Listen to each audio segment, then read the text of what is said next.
இத்தனை நாட்களும் எங்களோடு கூட நீர் இருந்ததற்காக நன்றி அப்பா. இனியும் இனியும் நீர் எங்களோடு கூட இருக்க போகிறதற்காக உமக்கு நன்றி. நீர் மட்டும் எங்களோட இருந்தா போதையா, நீங்க மட்டும் எங்களோட இருந்தா போதையா. உங்களால நாங்க எந்த மதிலையும் நாங்க தாண்டுவோம். உங்களால நாங்க எந்த சூழ்நிலையானாலும் அதை நாங்க தாண்டிடுவோம். நீர் எங்களோடு கூட இருந்தா இந்த யுத்தத்துல நாங்க ஜெயிச்சிருவோம் ஆண்டவரே. நீங்க எங்க கூட இருந்தா இந்த காரியத்துல நாங்க வெட்கப்பட்டு போக மாட்டோம்னு எங்களுக்கு தெரியும்ப்பா. நீர் எங்களோடு கூட இருப்பீராக.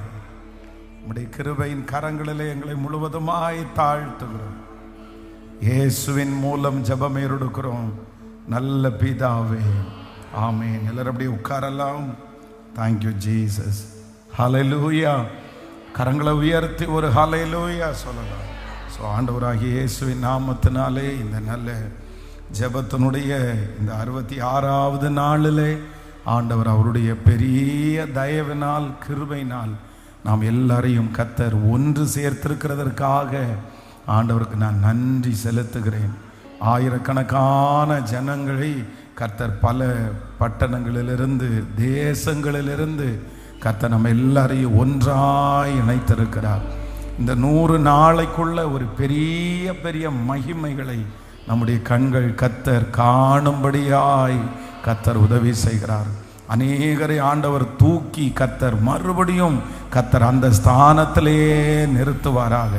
நீ எந்த ஸ்தானத்திலிருந்து தள்ளப்பட்டாயோ அதே ஸ்தானத்தில் உன்னை மீண்டும் கொண்டு போய் வைப்பேன் என்று வாக்கு கொடுத்த தேவன் நம்ம இருந்த அந்த ஸ்தானங்களை ஆண்டவர் மறுபடியும் நமக்கு கிருபையாய் கர்த்தர் தருவாராக.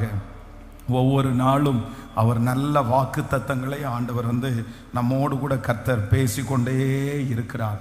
அவருடைய வார்த்தைகள் எல்லாம் ஆம் என்றும் ஆமேன் என்றும் அப்படியே நிறைவேறுகிறது. ஹல்லேலூயா.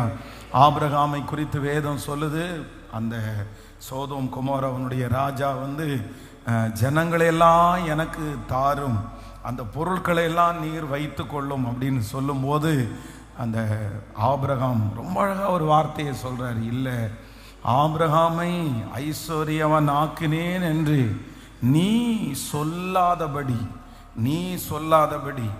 ஆபிரகாமை ஐஸ்வர்யவான் ஆக்கினேன் என்று நீர் சொல்லாதபடி. அதே போல லோத்து ஆபிரகாமை விட்டு பிரியும் போது அப்போ ஆபிரகாம் என்ன சொல்றாருன்னா, நீ வலதுபுறம் போனால் நான் இடதுபுறம் போகிறேன், நீ இடதுபுறம் போனால் நான் வலதுபுறம் போகிறேன். அப்படின்னா அவருக்கு அந்த நிறைய ஆப்பர்ச்சுனிட்டிஸ், நிறைய வாய்ப்புகள் உலகத்தில் பணம் சம்பாதிப்பதற்காக கிடைக்குது. ஆனால் ஆபிரகாம் எப்பவுமே அதுக்கு பின்னாடி ஓடலை. ஆனால் வேதம் சொல்லுது, நன்மையும் கிருபையும் உன்னை தொடரும் என்கிற அந்த வார்த்தையின்படி ஆசீர்வாதத்தை ஆண்டவர் ஆபிரகாமுக்கு பின்னாடியே தொடர பண்ணினார். நம்ம வழிகள் ஆண்டவருக்கு உண்மையாய் மாற மாற மாற நான் நம்புற ஆசீர்வாதத்தை நம்ம தேடி போக மாட்டோம். நமக்கு தேவையான ஆசீர்வாதத்தை கர்த்தரே நமக்கு தருவதற்கு கர்த்தர் வல்லவராய் இருக்கிறார். ஆமென். ஒரு பர்சனலாக ஒரு ஜெபம் பண்ணிட்டு நம்ம அடுத்த வார்த்தைக்கு நேராக போக போகிறோம். என்ன அப்படின்னா, நமக்கு ஒரு காலங்களாக ஆண்டவர் தரணும். என்ன காலத்தை ஆண்டவர் தரணும் அப்படின்னா, இலவசங்களை விரும்பாத ஒரு காலத்தை ஆண்டவர் உங்களுக்கும் எனக்கும் தரணும். அந்த அளவிற்கு ஆண்டவர் நம்மளை என்ன பண்ணணும்னா, கர்த்தர் கிருபையாக ஆண்டவர் நம்மளை ஆசீர்வதிக்கணும். எத்தனை பேர் ஆமோதிக்கிறீர்கள்? பொதுவாக நமக்கு இந்த இலவசங்களை வாங்குவதில் ரொம்ப வித்தியாசம் இருக்குது. ஒரு காலத்தில் எல்லாம் இந்த சத்தத்தை கேட்குற நம்ம கூட நிறைய பேர் கவர்மெண்ட்லேருந்து ஏதாவது ஒரு இலவசம் கிடச்சிச்சின்னா அந்த இலவசத்தை நம்ம நிறைய பேர் விடுறதில்லை. விடாமல் அது 1000 ரூபாவாக இருந்தாலும் 500 ரூபாவாக இருந்தாலும் அது அது அந்த மாதிரி ஒருவேளை பருப்பு இந்த மாதிரி இருந்தால் கூட நம்ம நிறைய பேர் இல்லை நாங்கள் அதை வாங்குவோம் அப்படின்னு நம்ம நிறைய பேர் வாங்கியிருக்கிறோம். ஆனால் இப்போ நிறைய பேர் என்ன பண்றது இல்லைன்னா, அப்படி ஒரு 1000 ரூபாய் அந்த மாதிரி சர்க்கரை, அந்த மாதிரி பருப்பு, அந்த மாதிரி வந்துச்சுன்னா வேற யார்கிட்டயாவது கொடுத்து நீங்க வேணா வாங்கிக்கிங்கப்பா, எங்களுக்கு வந்து வாங்க வேணாம், கடவுள் எங்க ஆண்டவர் எங்களுக்கு தந்திருக்கிறாரு, அந்த மாதிரி ஒரு சூழ்நிலைக்குள்ள இன்னைக்கு ஒரு சிலர் வந்துட்டாங்க.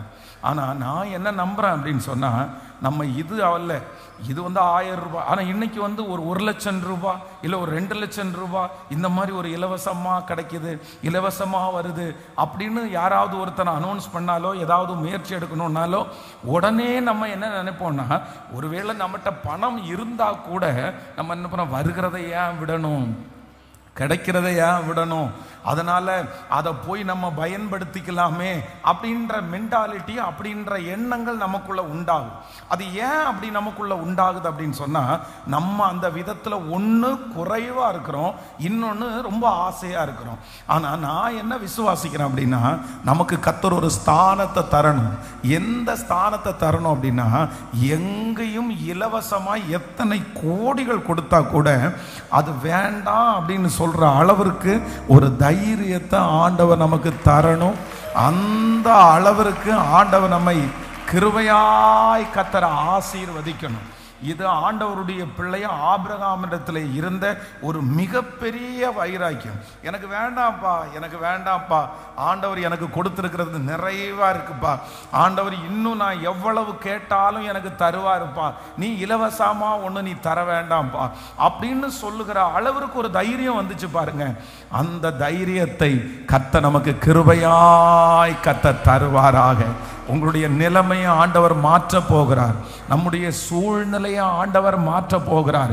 நான் நம்புகிறேன், எதிர்பார்த்து கொண்டிருக்கிற உங்களுக்கு இனி எதிர்பார்ப்பே இல்லை என்கிற ஒரு சூழ்நிலையை கர்த்தர் சீக்கிரமாய் எனக்காய் கர்த்தர் கட்டளையிட போகிறார். ஹல்லேலூயா.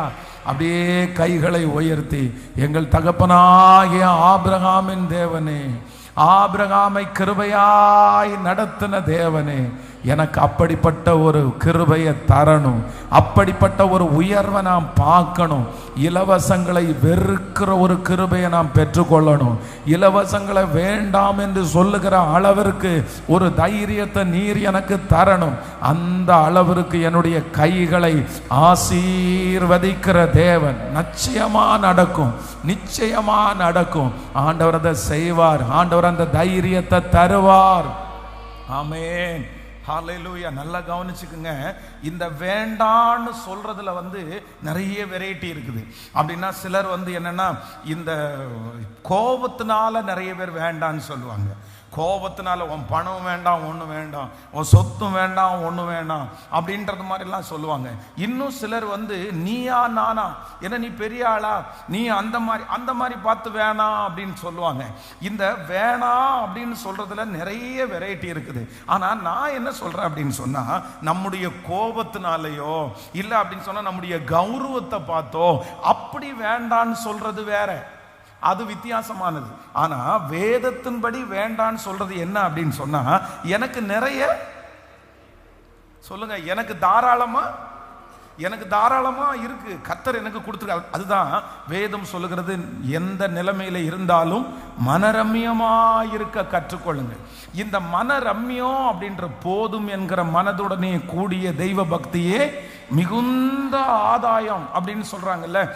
இந்த குவாலிட்டி தான் நமக்குள்ள வேணும்னு நம்ம ஜெபம் பண்ண சொல்றோம். அப்படின்னா ஒரு நாள் வந்து என்னுடைய வீட்டில் வந்து சிக்கன் வந்து நமக்கு ஒன்றும் இல்லாத பொருளெல்லாம் இல்லை. இப்போது எல்லாருடைய வீட்லேயுமே சிக்கன் வந்து சமைக்கிறோம். அப்போ ஒரு நாள் வந்து சிக்கன் வந்து சமைச்சு வச்சுருக்குறாங்க. இந்த சின்ன பையனை பார்த்து கொஞ்சம் சாப்பிட்லாமா அப்படின்னு கேட்டான். அப்படின்னா ஸ்கூல் முடிச்சுட்டு வர்ற அந்த டைம், சரிப்பா நீ போட்டு சாப்பிட்டுக்கோ அப்படின்னு சொன்னால் ஒரு தட்டு எடுத்து சட்டியில் இருக்கிற மொத்தத்தையும் கவுத்துட்டான். மொத்தத்தையும் வச்சிருக்கிறான், வச்சு அப்படியே தூக்கி மேலே கொண்டு வரான். பார்த்தா அந்த தட்டு நிறைய இருக்குது. நான் கேட்டேன், என்ன இவ்வளவு கொட்டி இருக்கிற, இவ்வளவு எடுத்துட்டு வந்திருக்கிற, நீ எப்படி சாப்பிடுவ? அதெல்லாம் நான் சாப்பிடுவேனே, நீ சாப்பிட்றது அப்படி என்னன்னா அதை பார்த்த உடனே அது நமக்கு தேவைக்கு எடுத்துக்கலாம். அந்த நேரத்துக்கு கொஞ்சம் எடுத்து இன்னும் கொஞ்சம் நேரம் தாண்டினா அடுத்து கொஞ்சம் கூட எடுத்துக்கலாம். ஆனா அந்த என்னது அதுக்கு என்ன சொல்லுவாங்க, ஆசையா, ஆர்வமா, இல்லை அது நிறைய நீங்கள் ஒவ்வொருத்தரும் ஒவ்வொரு பாஷையில் சொல்லுவீங்கன்னு வச்சுக்கங்களேன். அது அப்படியே உடனே கொட்டிக்கு எடுத்து எல்லாத்தையும் எடுத்துட்டு வரணும் அப்படின்னு. அப்போது நம்ம சின்ன வயசுலேருந்தே நம்மை வளர்த்துனவர்களோ இல்லை நம்ம வளர்ந்த விதமோ என்ன அப்படின்னு சொன்னால், எவ்வளவு நமக்கு அந்த மாதிரி கிடைச்சாலும் நமக்கு என்ன ஆகாது அப்படின்னா, அந்த அந்த திருப்தி ஆகாத ஒரு இருதயம் நமக்கு வந்துருச்சு. ஆனால் ஒரு பெரிய ஞானம் என்னன்னா, அண்டர்ஸ்டாண்டிங் என்ன அப்படின்னு சொன்னால், சில காரியங்களை நம்ம திருப்தியாக என்ன சொல்லணும்னா, எனக்கு இது தேவையில்லைப்பா, கர்த்தர் எனக்கு நிறைய கிருபையாய் கர்த்தர் கொடுத்திருக்கிறார், என்னுடைய கோபத்தினால நான் வேண்டான்னு சொல்லலை, எனக்குள்ளே இருக்கிற பகையின் நிமித்தமா நான் வேண்டான்னு சொல்லலை, இல்லை உங்களுக்கும் எனக்கு நீ பெரியவனா நான் பெரியவனா, உங்ககிட்ட வாங்கி நான் சாப்பிடணுமா, உங்ககிட்ட வாங்கி நான் பிழைக்கணுமா, அதுக்காக நான் வேண்டான்னு சொல்லலை. நான் மனசார சொல்றேன், ஆண்டவர் என்ன ஆசீர்வதிக்கிறார் அப்படின்ற அந்த லெவலுக்கு ஆண்டவர் உங்களை கிருபையா கொண்டு வரணும். எத்தனை பேர் ஆசைப்படுறீங்க, ஆண்டவரே நீங்க என்ன வளர்த்துங்க, நீங்க என்ன உயர்த்துங்க. நான் என்ன சொல்லணும்னா, ஆபிரகாம் மாதிரி சொல்லணும், கர்த்தர் என்னை நிறைவாய் ஆசீர்வதித்திருக்கிறார். கர்த்தர் என்ன ஆசீர்வதிச்சதுனால நீங்க கொடுக்கிற ஒரு செருப்பினுடைய வாறு கூட எனக்கு வேண்டவே வேண்டாம். சொல்லுங்க கையை உயர்த்தி. அந்த கிருபையை ஆண்டவர் சீக்கிரமா தருவார். ஆண்டவருடைய பிள்ளையே, இன்றைக்கு ஒருவேளை உங்களுக்கு கையேந்துகிற நிலைமை இருக்கலாம். பாஸ்டர், இன்னைக்கு இருக்கிற சூழ்நிலை இந்த மாதிரி ஜெபிக்கவே முடியாது. யாராவது ஒருத்தர் 1000 தரமாட்டாங்களா, 5000 தரமாட்டாங்களா, யாராவது ஒரு 20,000 கடன் தரமாட்டாங்களா, அப்படின்ற சூழ்நிலை தான் உங்க வாழ்க்கையில இருக்குது.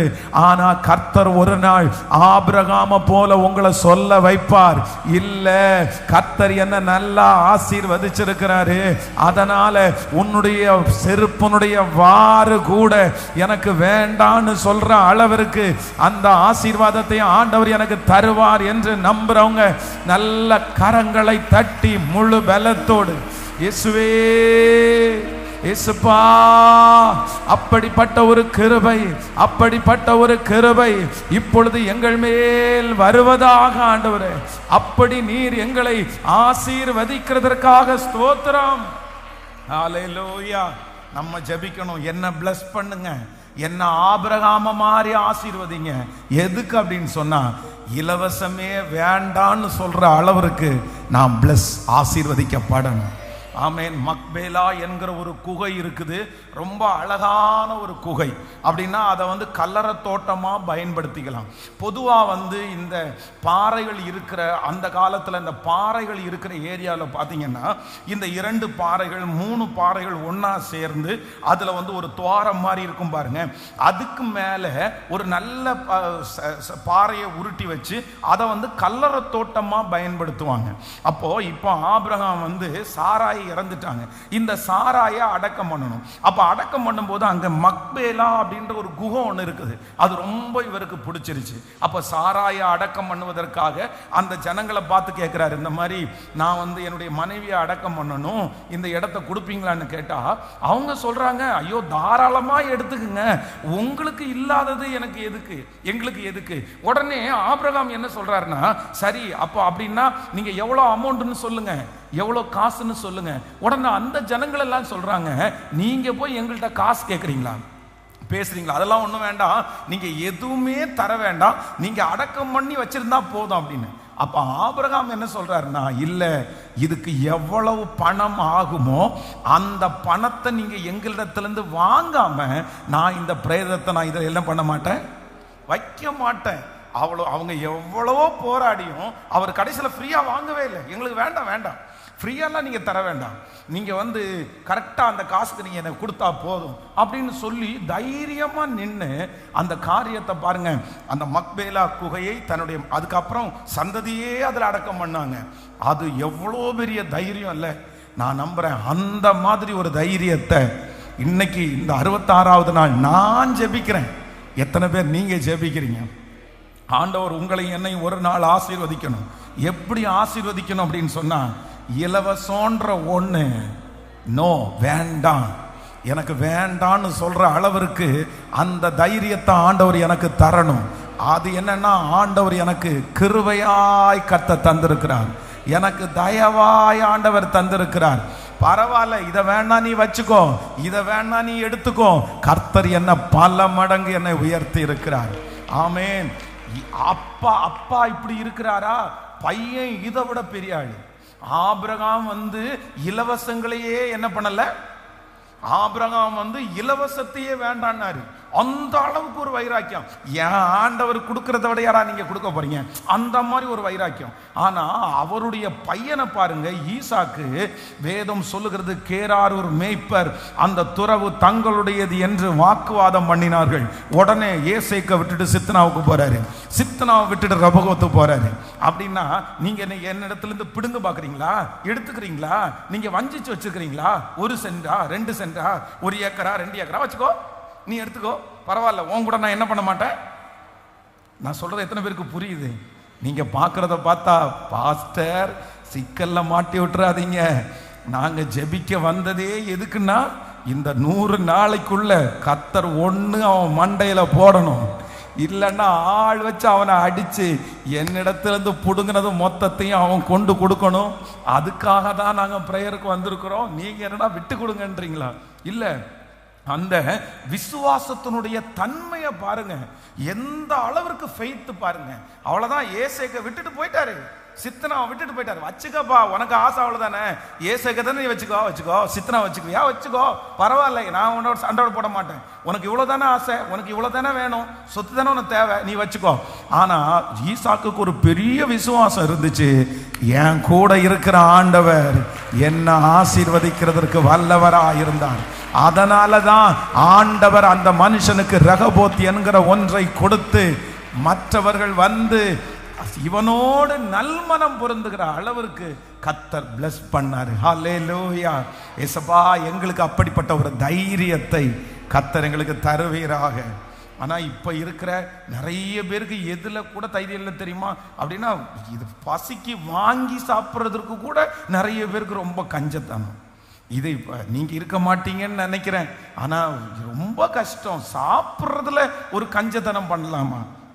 சின்ன சின்ன விஷயத்துக்கெல்லாம் கஞ்சத்தனம் பண்ணலாமா? அப்படின்னா ஆண்டவருடைய பிள்ளைகள் வேஸ்ட் பண்ணணும்னு சொல்லல, ஆனா அதே நேரத்தில் நம்ம என்னவா இருக்கக்கூடாது அப்படின்னா, ரொம்ப கஞ்சனுங்களா இருந்துடக்கூடாது.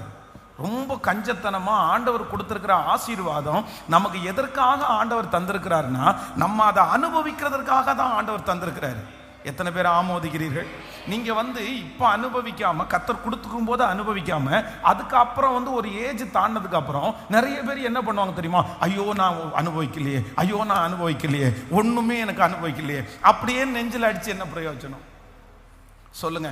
ஏன்னா கடைசி காலத்துல அப்படிதான் வரும். நீங்க சம்பாதித்து வைத்ததை நீங்க ஓரளவு நீங்க உங்களுக்காக செலவு பண்ணல அப்படின்னா, நீங்க எல்லாத்தையுமே ரொம்ப சேர்த்து வச்சு அடுத்த ஜெனரேஷன் நீங்க கொடுத்துட்டு போகும்போது கண்டிப்பா உங்களால சமாதானமா கொடுத்துட்டு போக முடியாது. ஏன்னா உங்க பிள்ளைங்க உங்களை மாதிரி இருப்பாங்களான்னு சொல்ல முடியாது. நீங்க 10 ரூபாவில் 1 ரூபாவை எடுத்து வச்சு அப்படி பண்ணுவீங்க, ஆனா பிள்ளை 100 ரூபா எடுத்து செலவு பண்ணும். உடனே நமக்கு என்ன வரும் தெரியுமா? நான் சேர்த்து வச்சா நீ இப்படி செலவு பண்றியா அப்படின்னு நமக்கு கோபம் வந்துடும். அதனால ஆண்டவருடைய பிள்ளைகளை நீங்கள் வேஸ்ட் பண்ணாதீங்க. ஆனா அதே நேரத்தில் நீங்க என்ன பண்ணுங்கன்னா, கர்த்தர் உங்களுக்கு கொடுத்திருக்கிற ஆசீர்வாதத்தை கண்டிப்பா நீங்க என்ன பண்ணணும்னா அனுபவிக்கிறவர்களாய் மாறணும். வேதம் சொல்லுகிறது, தன் கையின் பிரயாசத்தை அவன் அனுபவிப்பான், பாக்கியமும் நன்மையும் அவனுக்கு உண்டாயிருக்கும். ஹல்லேலூயா. கர்த்தர் நம்மளை ஆசீர்வதித்ததுக்கு காரணமே என்ன அப்படின்னா, நம்ம சுகமாய் சாப்பிட்டு திருப்தியா ஆண்டவருக்கு ஆராதனை செய்யும்படியாய். ஹல்லேலூயா. அதனால கொஞ்சமாவது நீங்க என்ன பண்ணுங்க, கொஞ்சமாவது நீங்க ரொம்ப கவனமா இருந்து, உங்களுக்கு ஒருவேளை ஆண்டவர் உங்களை எடுத்துக்கொள்ளும் போது உங்களுக்கு ஒரு திருப்தி இருக்கணும். என்ன திருப்தி இருக்கணும் அப்படின்னு சொன்னா, நான் இந்த உலகத்துல வாழ்ந்தேன், கர்த்தர் என்ன ஆசீர்வதிச்சாரு, நான் திருப்தியா சாப்பிட்டேன், நான் திருப்தியா உடுத்தினேன் அப்படின்ற ஒரு எண்ணம் உங்களுக்குள்ள இருந்துச்சுன்னா அதுவே உங்களுக்கு பெரிய வெற்றி. ஹல்லேலூயா. கடைசியா கையை உயர்த்தி அந்த காரியத்திற்காக நம்ம ஜெபம் பண்ண போறோம். ஆண்டவரே, எனக்கு ஒரு தைரியத்தை கர்த்தர் தருவீராக.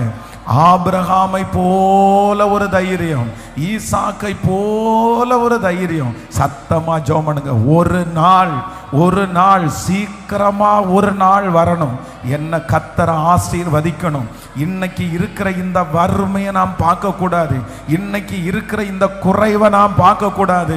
நான் சொல்லணும், இன்னைக்கு நிறைய பேரிடத்துல ஏதாவது கிடைக்குமான்னு கேட்கிற நானு, கிடைக்குமான்னு எதிர்பார்க்கிற நானு, அப்பா அந்த அலங்கார வாசலிலே அலங்கோலமான அந்த முடவன் கடந்தானே, டெய்லி எதிர்பார்த்துட்டு இருந்தானே. ஆனா தேவனுடைய பிள்ளைகள் 2 பேர், வெள்ளியும் பொன்னும் என்னிடத்தில் இல்லை, என்னிடத்தில் இருக்கிறத உங்களுக்கு தருறேன்னு சொல்லி இயேசுவின் நாமத்தில் எழும்பி நடன்னு சொன்னது போல இப்போ நாங்க நிறைய பேர் கையேந்தி நிற்கிறோம். ஆனா இப்போ நீங்க வந்து ஆண்டவரே எங்களுக்கு அந்த ஆசீர்வாதத்தை கொடுத்து, இனி ஆண்டவரே அந்த அலங்கார வாசலிலே இருந்த மனுஷன் திரும்ப பிச்சை கேட்கல, திரும்ப அந்த இடத்துல உட்காரல. அதே போல இன்றைக்கு 66வது நாளோடு பரலோகம் என் பிள்ளைகளுக்கு ஒரு கடிதம் எழுதட்டும், பரலோகம் ஒரு அற்புதத்தை அனுப்பட்டும். இனி நீ யாரிடத்திலும் கையேந்தி நிற்க போவது இல்லை, இனி நீ யாரிடத்திலும் எதிர்பார்த்து இருப்பது இல்லை. அப்படிப்பட்ட ஒரு அபிஷேகத்தை இப்போ இயேசுவே எங்களுக்கும் எங்கள் பிள்ளைகளுக்கும் நிறைவாய் தரும்படியாய் நீ வலதுபுறத்திலும் இடதுபுறத்திலும் இடங்கொண்டு பெருகுவாய் என்று சொன்னீரே அப்பா. ஓ, நான் உன்னை ஆசீர்வதிப்பேன், உன் எல்லையை பெரிதாக்குவேன் என்று சொன்னீரே. அந்த வார்த்தை அப்படியே நடக்கட்டும், அப்படியே நடக்கட்டும். நீயோ அநேகம் ஜாதிகளுக்கு கடன் கொடுப்பாய், கடன் வாங்காதிருப்பாய் என்கிற வாக்கு தத்துவம் இப்போ இன்றைக்கிலிருந்து நிறைவேற ஆரம்பிக்கிறதற்காய் ஸ்தோத்திரம். ஆமென், ஹalleluya. பொன்னோடும் பொருளோடும் புறப்பட செய்தாரே, பொன்னோடும் பொருளோடும் புறப்பட, பலவீனம் இல்லாமலே பாதுகாத்து நடத்தினாரே.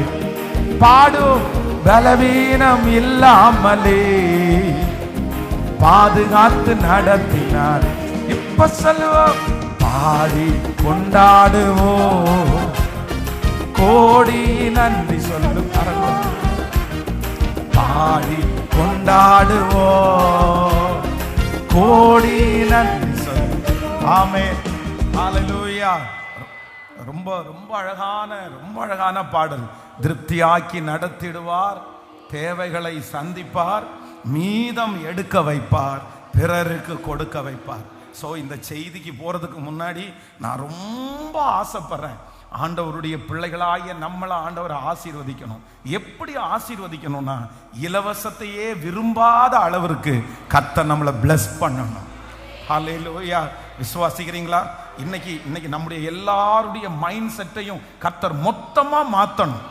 எது அப்படின்னா, எனக்கு இல்லாமையினால நான் அப்படி இல்லை, நான் அந்த அளவுக்கு ஆசீர்வதிக்கப்படணும். இப்ப பாருங்க, ரோட்ல நடந்து போகும்போது ஏதாவது கடையில 50% ஆஃபர் அப்படின்னு போட்டிருந்தாலே நம்ம சொல்லுங்களேன், நம்முடைய மனசு அப்படியே திரும்பி பார்க்குதா, நம்முடைய கண்ணு திரும்பி பார்க்குதா?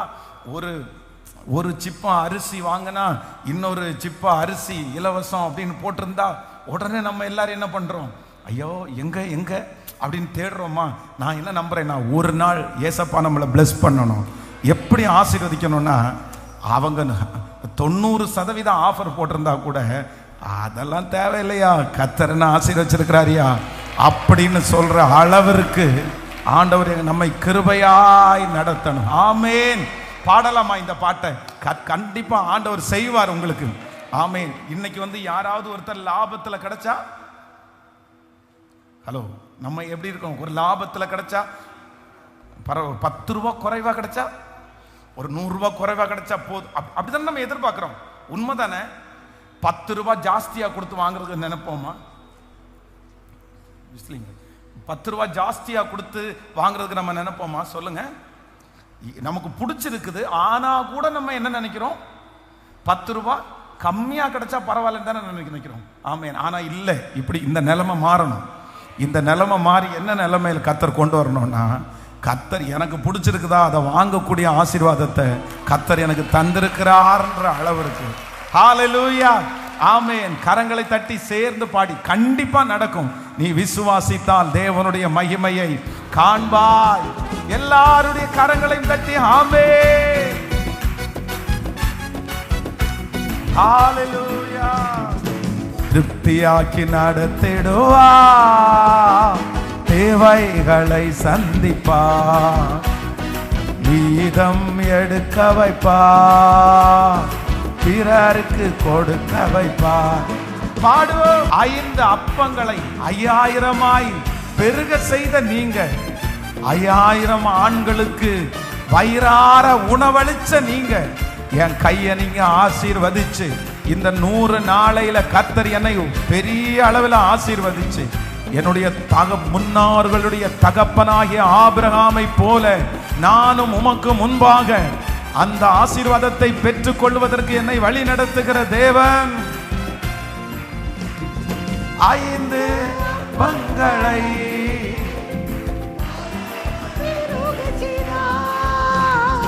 5 அப்பங்களை 5000 பெருகச் செய்தார்.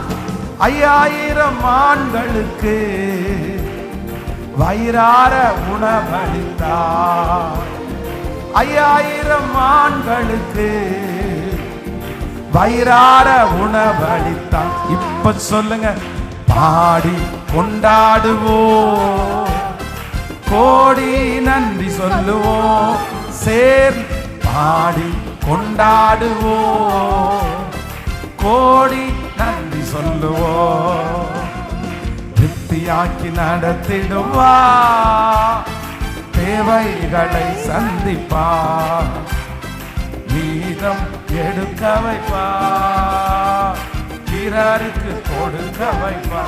திருப்தியாக்கி நடத்திடுவா, தேவைகளை சந்திப்பா, மீதம் எடுக்க வைப்பா, பிறருக்கு கொடுக்க வைப்பா.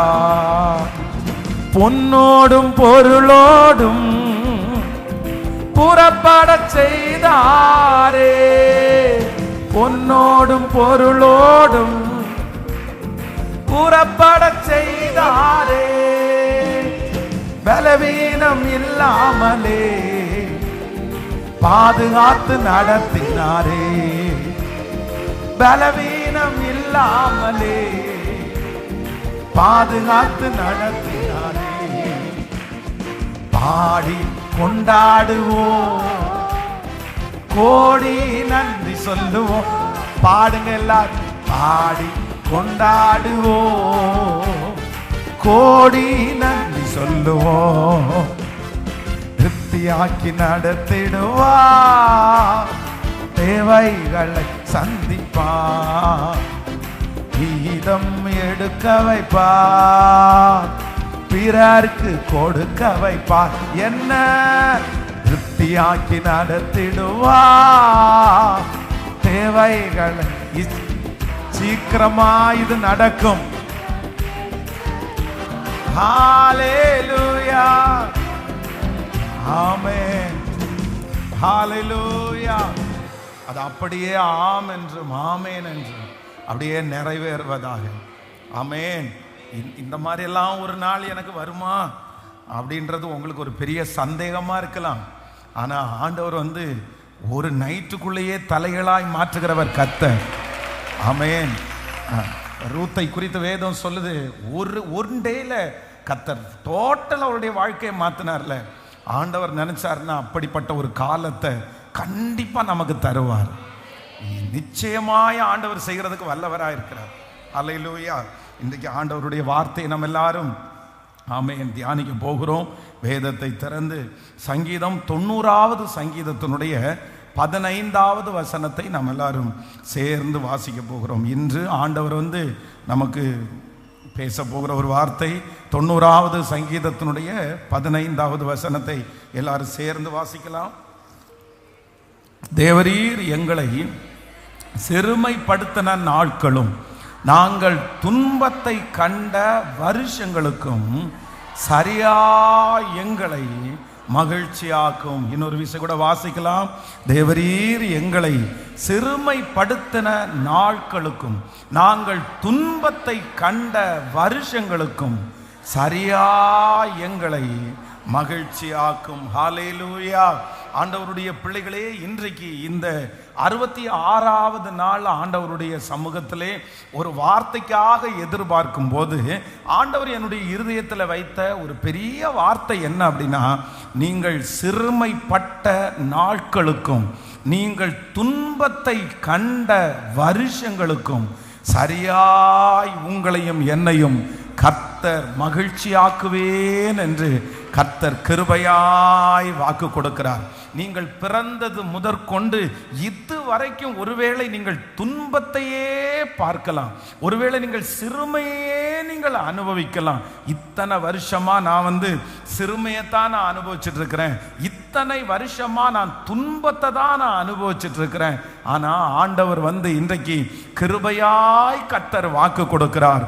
கர்த்தர் உங்களை சிறுமைப்படுத்தின நாட்களுக்கும் நீங்கள் துன்பத்தை கண்ட வருஷங்களுக்கும் சரியாய ஆண்டவர் உங்களை மகிழ்ச்சியாக்குகிற தேவன். கர்த்தரிடத்திலிருந்து ஒரு வார்த்தை இன்றைக்கு புறப்பட்டு வருகிறது. நான் உனக்கு சரியாய் உன்னை மகிழ்ச்சியாக்குவேன், சரியாய் உன்னை மகிழ்ச்சியாக்குவேன். எந்தெந்த காரியத்தை எல்லாம் நாம் இழந்தோமோ அந்த காரியத்தை எல்லாம் கர்த்தர் கிருபையாய் தருகிறவர். தேவரீர் எங்களை சிறுமைப்படுத்தின நாட்களுக்கும் நாங்கள் துன்பத்தை கண்ட வருஷங்களுக்கும் சரியாய் எங்களை மகிழ்ச்சியாக்கும். இது தேவனுடைய மனுஷனாகிய ஒரு தேவனுடைய பிள்ளையாகிய மோசையினுடைய ஜெபமாய் இருக்கிறது.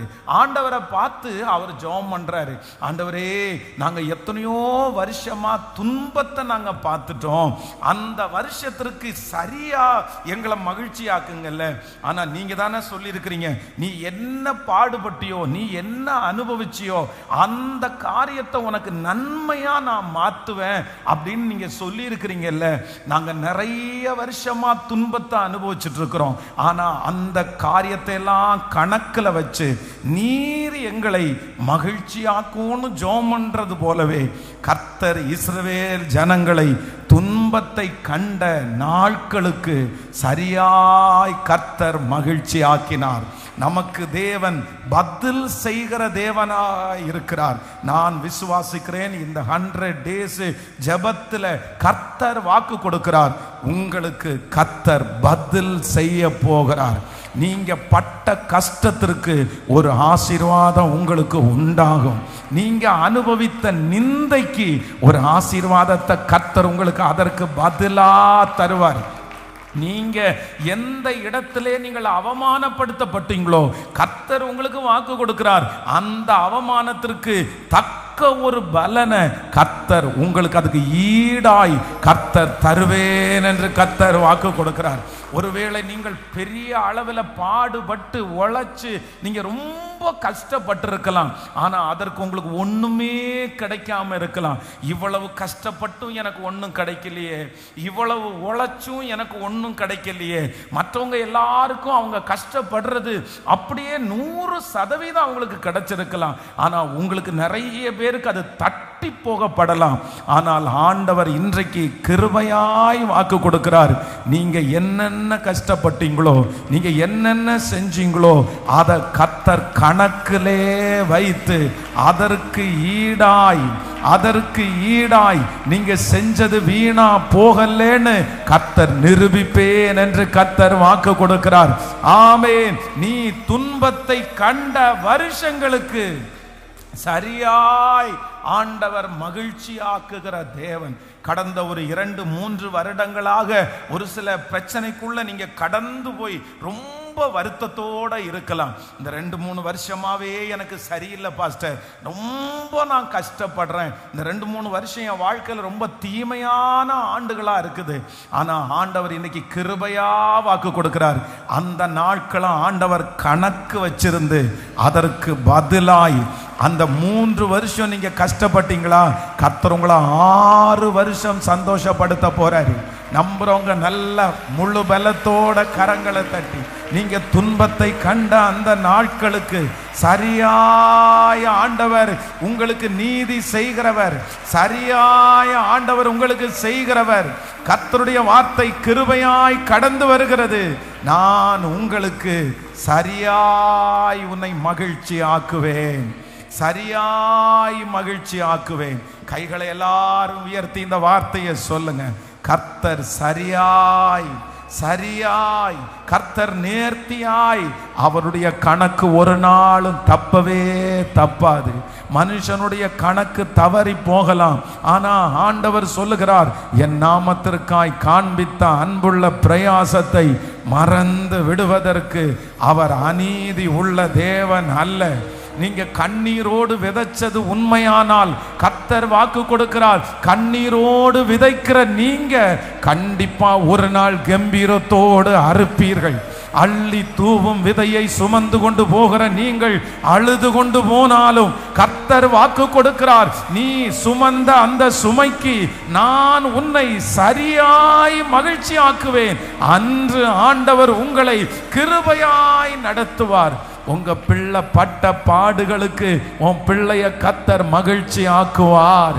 உங்க பிள்ளை படுகிற அந்த அவமானத்திற்கு, உங்க பிள்ளையினுடைய தோளின் மேல் வைத்திருக்கிற அந்த சுமைக்கு கண்டிப்பா கர்த்தர் வாக்கு கொடுக்கிறார், நான் அவனை ஒரு நாள் நல்லா வைப்பேன் என்று கர்த்தர் வாக்கு கொடுக்கிறார். ஐயோ, என் பிள்ளை இவ்வளவு கஷ்டப்படுது, என் கணவனார் இவ்வளவு கஷ்டப்படுறாரு, என் மனைவி இவ்வளவு கஷ்டப்படுறாளே, ஒரு நாளாவது நன்மையை பார்க்க கூடாதா? சந்தோஷத்தை பார்க்க மாட்டாங்களா? அந்த காரியம் கைகூடி வராதா? கர்த்தர் இன்னைக்கு கிருபையாய் வாக்கு கொடுக்கிறார், நீ துன்பத்தை கண்ட நாட்களுக்கு சரியாய் உன்னை நான் மகிழ்ச்சி ஆக்குவேன். ஆமேன், ஆமேன். அந்த வார்த்தையை விசுவாசித்து நீங்கள் ஆமேன் சொல்லும் போதே அந்த வார்த்தை அப்படியே நடக்குது. பிரதர், உங்க சரீரத்தில் வந்த அந்த கஷ்டத்திற்கு ஆண்டவர் உங்களை சந்தோஷப்படுத்துவேன்னு வாக்கு கொடுக்கிறாரு. அதிலிருந்து முற்றிலுமாய் விடுதலை ஆக்கி கர்த்தர் சந்தோஷப்படுத்துவார். இன்றைக்கு உங்க கைகள் எதிர்பார்த்துட்டு இருக்குல்ல, கர்த்தர் உங்களை கொடுக்கிற கைகளாய் மாற்றி கர்த்தர் உங்களை சந்தோஷப்படுத்துவேன் என்று கர்த்தர் வாக்கு கொடுக்கிறார். ஹalleluya. வெட்கத்திற்கு பதிலாக இரட்டிப்பு நன்மை தாரும் தேவா, வெட்கத்திற்கு பதிலாக இரட்டிப்பு நன்மை தாரும் தேவா, கண்ணீருக்கு பதிலாக, என் கண்ணீருக்கு பதிலாக ஆனந்த காளிப்பை தாரும் தேவா, ஆனந்த காளிப்பை தாரும். பாடுவோம், புது கிருபை தாரும் தேவா, தாரும் தேவா, புது கிருபை தாரும் தேவா, புது பலனை தாரும் தேவா, புதிய நாளுக்குள் என்னை நடத்தும் புதிய கிருபையா, புதிய நாளுக்குள் என்னை நடத்தும் புதிய கிருபையா. இப்ப சொல்லுங்க பார்க்கலாம். ஆரம்பம் அற்பமானாலும் முடிவு சம்பூர்ணமா, விசுவாசத்தோடு முடிவு சம்பூர்ணமா, குறைவுகள் நிறைவாகட்டும், குறைவுகள் நிறைவாகட்டும், எல்லா வறட்சி செழிப்பாகட்டும், எல்லா வறட்சி செழிப்பா.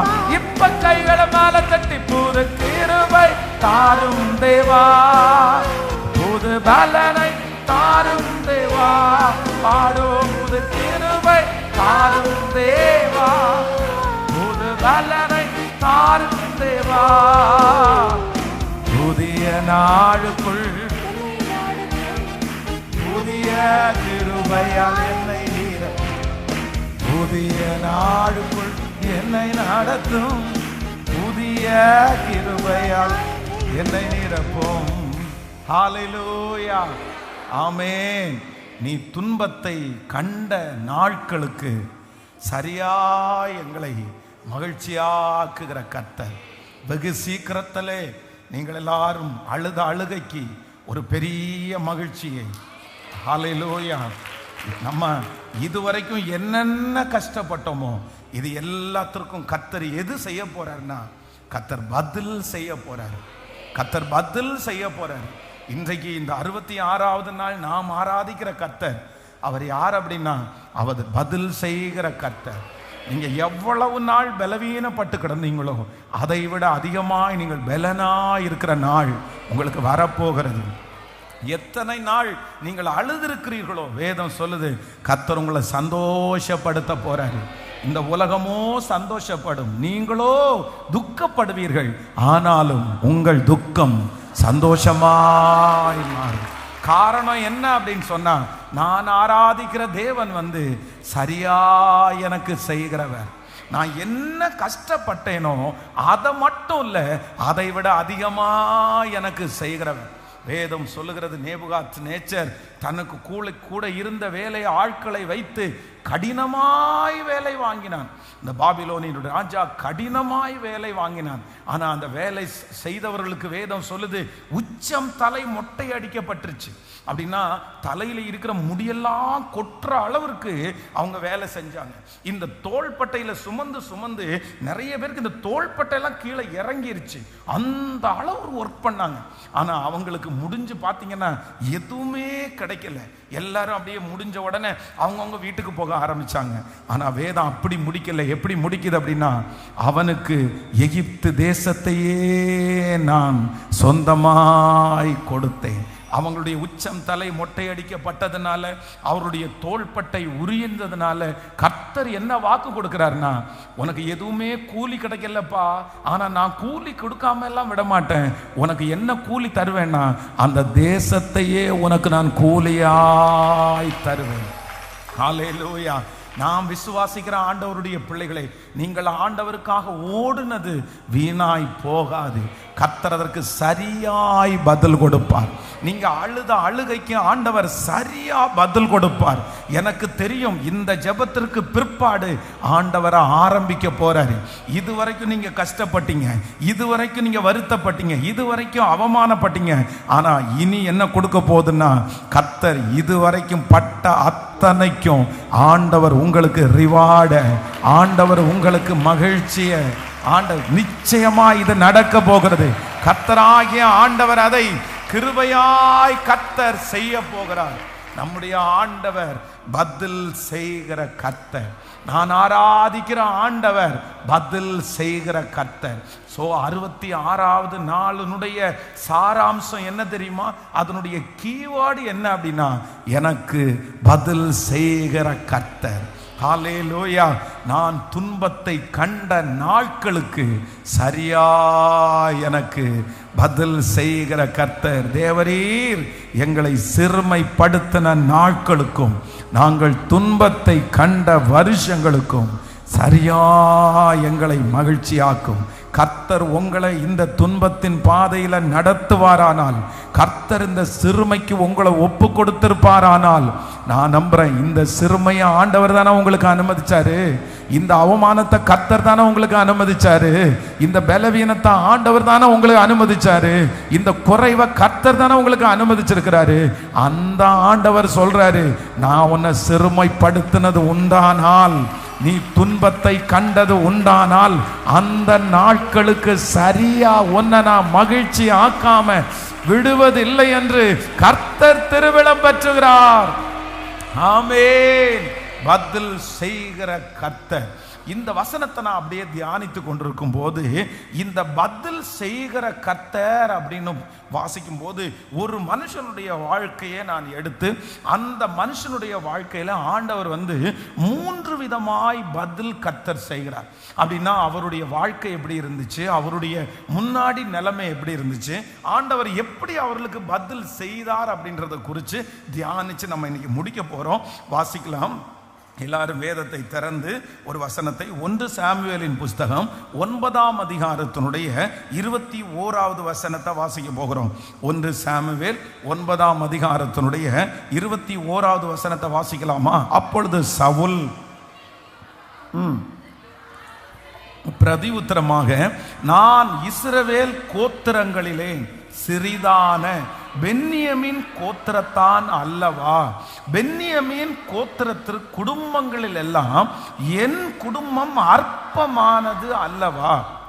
நீர் இப்படிப்பட்ட வார்த்தையை என்னிடத்தில் சொல்லுவானேன் என்றான். சாமுவேல் சவுலையும் அவன் வேலைக்காரனையும் போஜன சாலைக்குள்ளே அழைத்து கொண்டு போய், ஆமேன், அவர்களை அழைப்பிக்கப்பட்டவர்களுக்குள்ளே தலைமையான இடத்திலே வைத்தான். அழைக்கப்பட்டவர்கள் ஏறக்குறைய 30 பேராயிருந்தார்கள். கர்த்தருடைய பிள்ளைகளே, இந்த இடத்துல 21வது வசனத்துல நம்ம வாசிக்கும் போது யாரை குறித்து வேதம் சொல்லுதுன்னா சவுல் என்கிற ஒரு மனுஷனை குறித்து சொல்லப்படுகிறது. நல்லா கவனிச்சுங்க. இந்த சவுல் இது எழுதுற சூழ்நிலை என்ன அப்படின்னா, சவுல் தன்னுடைய காணாமல் போன தன்னுடைய கழுதையை தேடி போறாரு. அப்படின்னா கீஸ் என்பவனுடைய மகன் தான் இந்த சவுல். அவனுடைய அப்பா அவனுடைய கழுதை காணாம போகுது. உடனே இந்த பையனும் இவனோடு கூட சேர்ந்து அவருடைய வேலைக்காரரும் சேர்ந்து என்ன பண்றாங்கன்னா, இந்த கழுதையை தேடி அவர் போறாரு. இந்த கழுதையை தேடி தேடி தேடி தேடி போய் கிட்டத்தட்ட 5 மாகாணங்களை தாண்டி போறாரு. 5 ஏரியாவை தாண்டி கிட்டத்தட்ட 3 நாட்கள் பிரயாணம் பண்ணுகிறாரு. அப்படின்னா தன்னுடைய காணாமல் போன கழுதைக்காக ஒரு வாலிப பையனும் அவருடைய வேலைக்காரனும் 3 நாட்கள் ராத்திரி பகலா அந்த கழுதையை தேடி தேடி தேடி எங்கேயுமே அந்த கழுதை கிடைக்கல. இப்போ தன்னுடைய கைகளிலே இருந்த பணம் செலவழிஞ்சிருச்சு, அவங்க கொண்டு வந்திருந்த சாப்பாடெல்லாம் செலவழிஞ்சிருச்சு, கொஞ்சம் தான் இருக்குது. உடனே இல்ல, நம்ம இதுக்கு மேலேயும் நம்ம தேடி போனோம்னா நல்லா இருக்காது, ஒண்ணு பண்ணுவோம், ஞான திருஷ்டிக்காரன் யாராவது இங்க இருந்தா அவங்களிடத்துல போய் நம்ம ஜெபம் பண்ணி கேட்கலாமா அப்படின்னா, அந்த காலத்திலே தீர்க்கதரிசிகள் நடந்து கொண்டிருக்கிற காரியத்தை குறித்து தீர்க்க தரிசனம் சொன்னாங்க. அப்படின்னா அவங்க கண்ணை மூடி ஜெபம் பண்ணும் போது இந்த ஊரியும் தும்மியும் இப்படிப்பட்ட இதை வச்சு அதை வச்சு கண்டுபிடிச்சு அவங்க சொல்லுவாங்க. அப்போ இங்க ஞான திருஷ்டிக்காரன் அப்படின்னா தீர்க்கதரிசி யாராவது இருக்கிறாங்களான்னு வழியில ஒருத்தர்கிட்ட கேட்கும்போது, ஆமா இந்த மாதிரி சாமுவேல்னு ஒருத்தர் இருக்கிறாரு, அவரை வேணா நீங்க போய் பாருங்க, அவர் பக்கத்துல தான் இருக்கிறாருன்னு சொல்லி இப்ப சாமுவேலை பார்க்கறதுக்காக இந்த சவுலும் அவனுடைய வேலைக்காரரும் வருகிறார்கள். இந்த சவுல் வாசப்படியில காலடி எடுத்து வச்ச உடனே அங்க இருந்து சாமுவேல் சொல்றாரு, சத்தமா சொல்றாரு, வாப்பா வாப்பா, அவர் இன்னும் பார்க்கவே இல்லை, உள்ள வாப்பா, ஆண்டவர் உன்னதான்ப்பா தேடிட்டு இருக்கிறாரு, நீ கழுதையை தேடி வந்திருக்கிற, ஆனா ஆண்டவர் உன் மேல வச்சிருக்கிற திட்டம் ரொம்ப பெருசு, நீ கழுதையை தேடி அலைஞ்சது போதும், இஸ்ரவேல் ஜனங்கள் ராஜா வேணும்னு கேட்டாங்க, அந்த ராஜாவா ஆண்டவர் உன்னதான் அபிஷேகம் பண்றாரு, அப்படி உள்ளவா, உனக்காக தான் இந்த சாப்பாடெல்லாம் ஆயத்தம் பண்ண வச்சிருக்குது அப்படின்னு அவர் சொல்லும் போது இந்த சவுல் பிரதியுத்தரமா என்ன சொல்றாரு அப்படின்னு சொன்னா, நீர் அப்பொழுது சவுல் பிரதி உத்தரமாக, நான் இஸ்ரவேல் கோத்திரங்களிலே சிறிதான பென்யமீன் கோத்திரத்தான் அல்லவா? நல்லா கவனிச்சுங்க, இந்த வசனத்துக்கு ஒரு பெரிய பின்னணி இருக்குது. அப்படின்னா நம்முடைய தேவன் யார் அப்படின்னா, நமக்கு பதில் செய்கிற கர்த்தர். கைகளை அசைத்த ஒரு ஹல்லேலூயா சொல்லலாம். நல்ல கவனமா கேளுங்க. அப்பொழுது இந்த சவுல் என்ன சொல்றார் அப்படின்னா, நான் இஸ்ரவேல் கோத்திரங்களில் சிறிதான பென்யமீன் கோத்திரத்தான் அல்லவா? அப்படின்னா இஸ்ரவேல் ஜனத்துக்குள்ள எத்தனை கோத்திரம் இருக்கு அப்படின்னா 12 கோத்திரம் இருக்குது.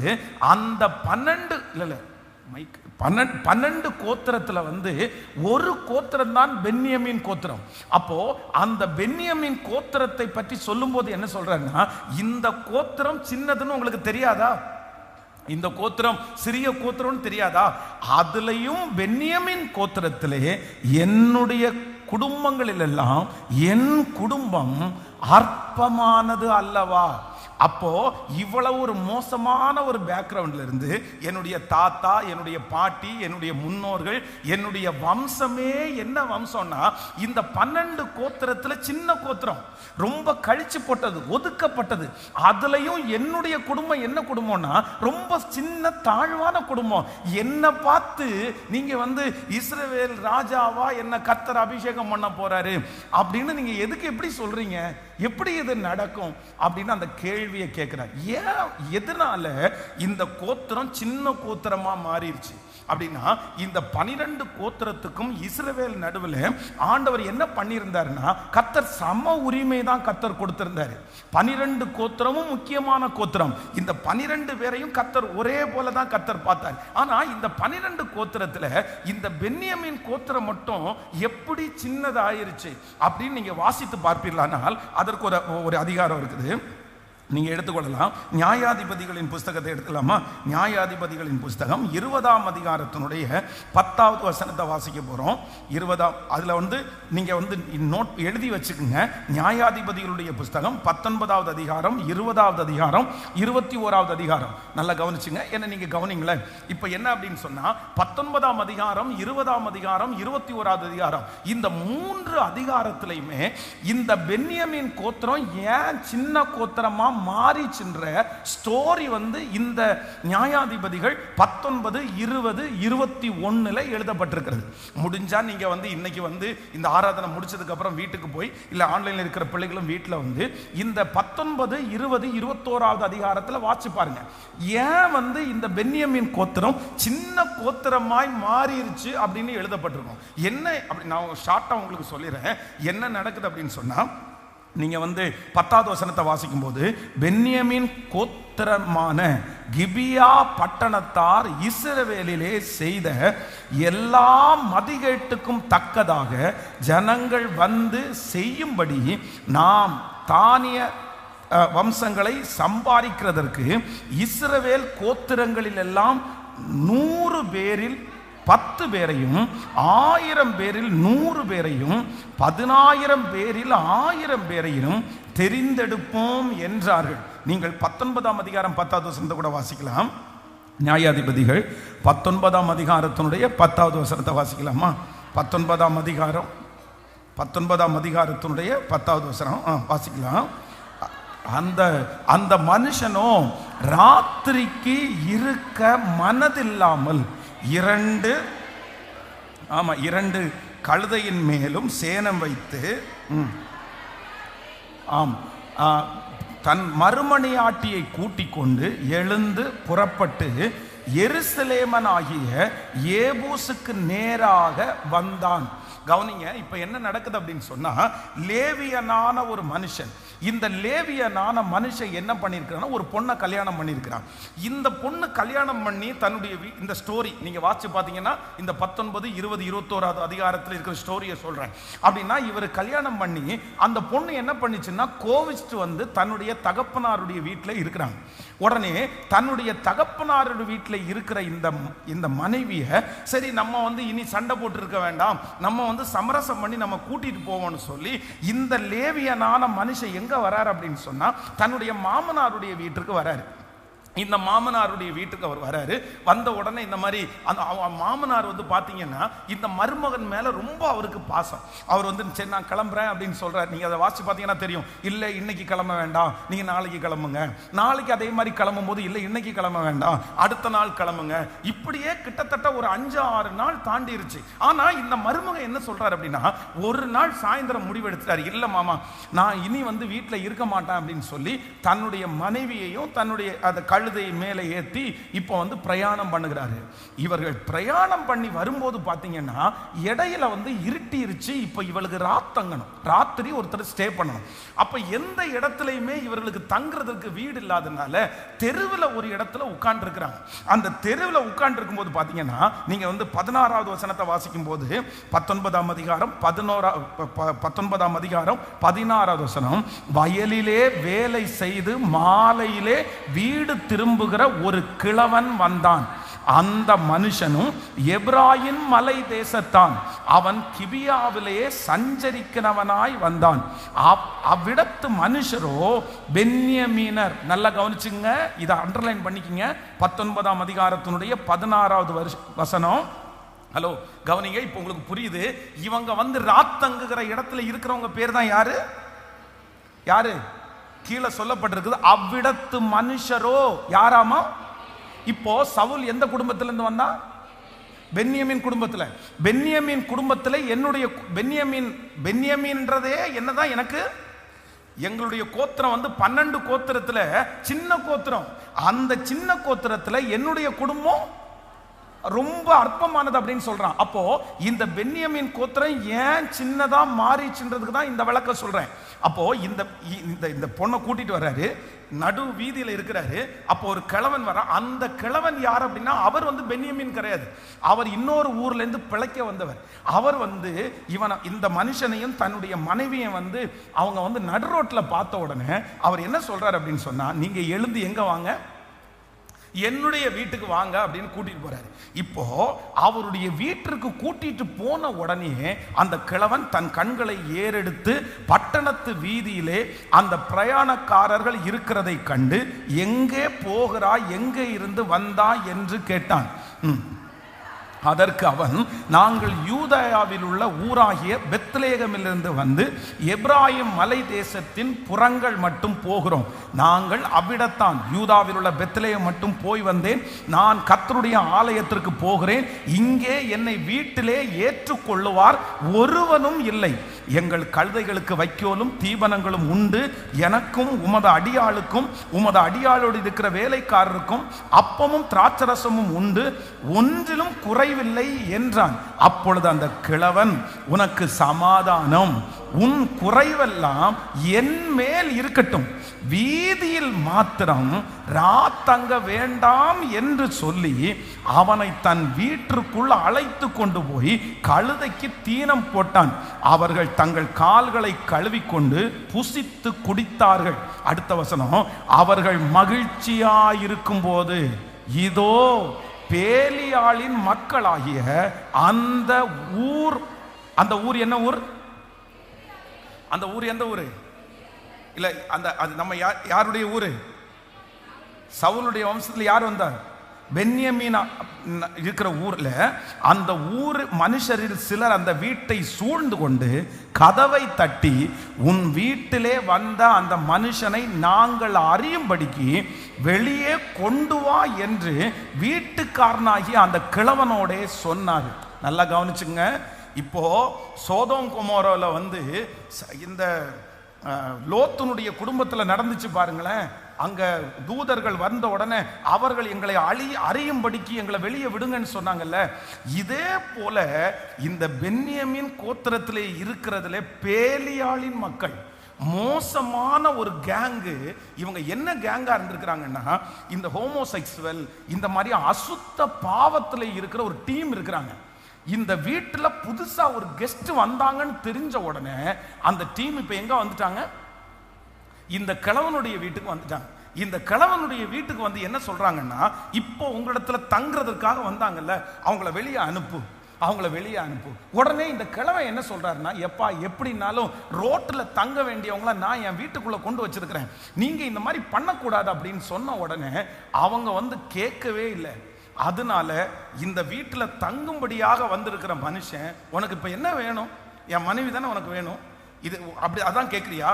சரி நீ கூட்டிட்டு போ அப்படின்னு சொல்லின்ற மாதிரி வெளியே அனுப்பி விட்ட உடனே இந்த பேலியாளின் மக்களாகிய இவங்க எல்லாரும் சேர்ந்து என்ன பண்ணிட்டாங்கன்னா, அந்த மனைவியை வந்து ரொம்ப தகாத விதமா நடத்தி நைட்ல இருந்து காலையில வரைக்கும் அந்த பிள்ளைய ரொம்ப அபியூஸ் பண்ணி இப்ப என்ன பண்ணிட்டாங்கன்னா கொன்னுட்டாங்க. கடைசியில் இவங்க வந்து காலையில கதவை திறந்து பார்த்தா அந்த பெண்ணு வந்து வீட்டு வாசப்படியில அப்படியே மல்லாக்க படுத்து கிடக்குறாங்க.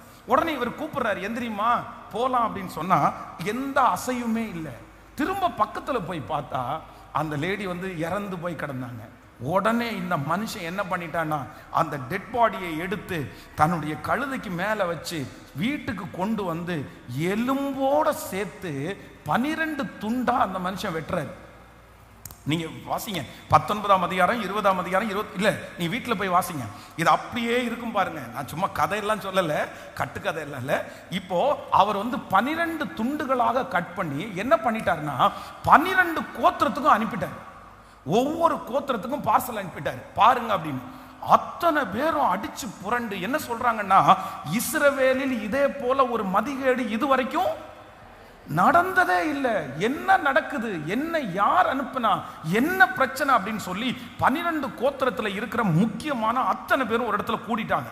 இப்போ கூடும்போது இவரை கூப்பிட்டாங்க. என்ன நடந்துச்சுன்னு சொன்னோன்னா இவர் சொன்னாரு, இந்த மாதிரி நான் போனேன், பென்யமீன் கோத்திரத்தில் இருக்கிற இந்த மாதிரி ஆட்கள் எல்லாம் சேர்ந்து என் மனைவி இந்த மாதிரி பண்ணிட்டாங்க, என் மனைவி செத்து போயிட்டாங்க, அதனால இவங்களுக்கு ஏதாவது ஒரு இடத்துல தண்டனை வாங்கி கொடுக்கணுன்றதுக்காக தான் நான் இந்த மாதிரி எல்லாருக்கும் அனுப்புனேன், நான் தான் அனுப்புனேன்னு சொன்ன உடனே இப்போ இஸ்ரவேலில் 11 கோத்திரங்கள் சேர்ந்து இப்ப என்ன பண்றாங்கன்னா, இந்த பென்யமீன் கோத்திரத்துக்கு விரோதமா எழும்ப வேண்டிய சூழ்நிலை.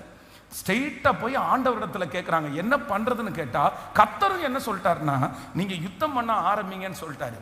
இந்த யுத்தத்துல லட்சக்கணக்கா இருந்த பென்யமீனர் 1000-ஆ மாத்தப்பட்டாங்க. 1000-ஆ மாத்தப்பட்ட இந்த பென்யமீனர் கடைசி வெறும் 600 பேராய் மாற்றப்பட்டாங்க. இந்த ஊர்ல இருந்தே இருக்க கூடாதுன்னு சொல்லி இந்த பென்யமீனர் எல்லாம் ஒரு 600 பேர் வெளியில போய் ஒளிஞ்சிருந்ததுனால அவங்க தப்பிச்சிட்டாங்க.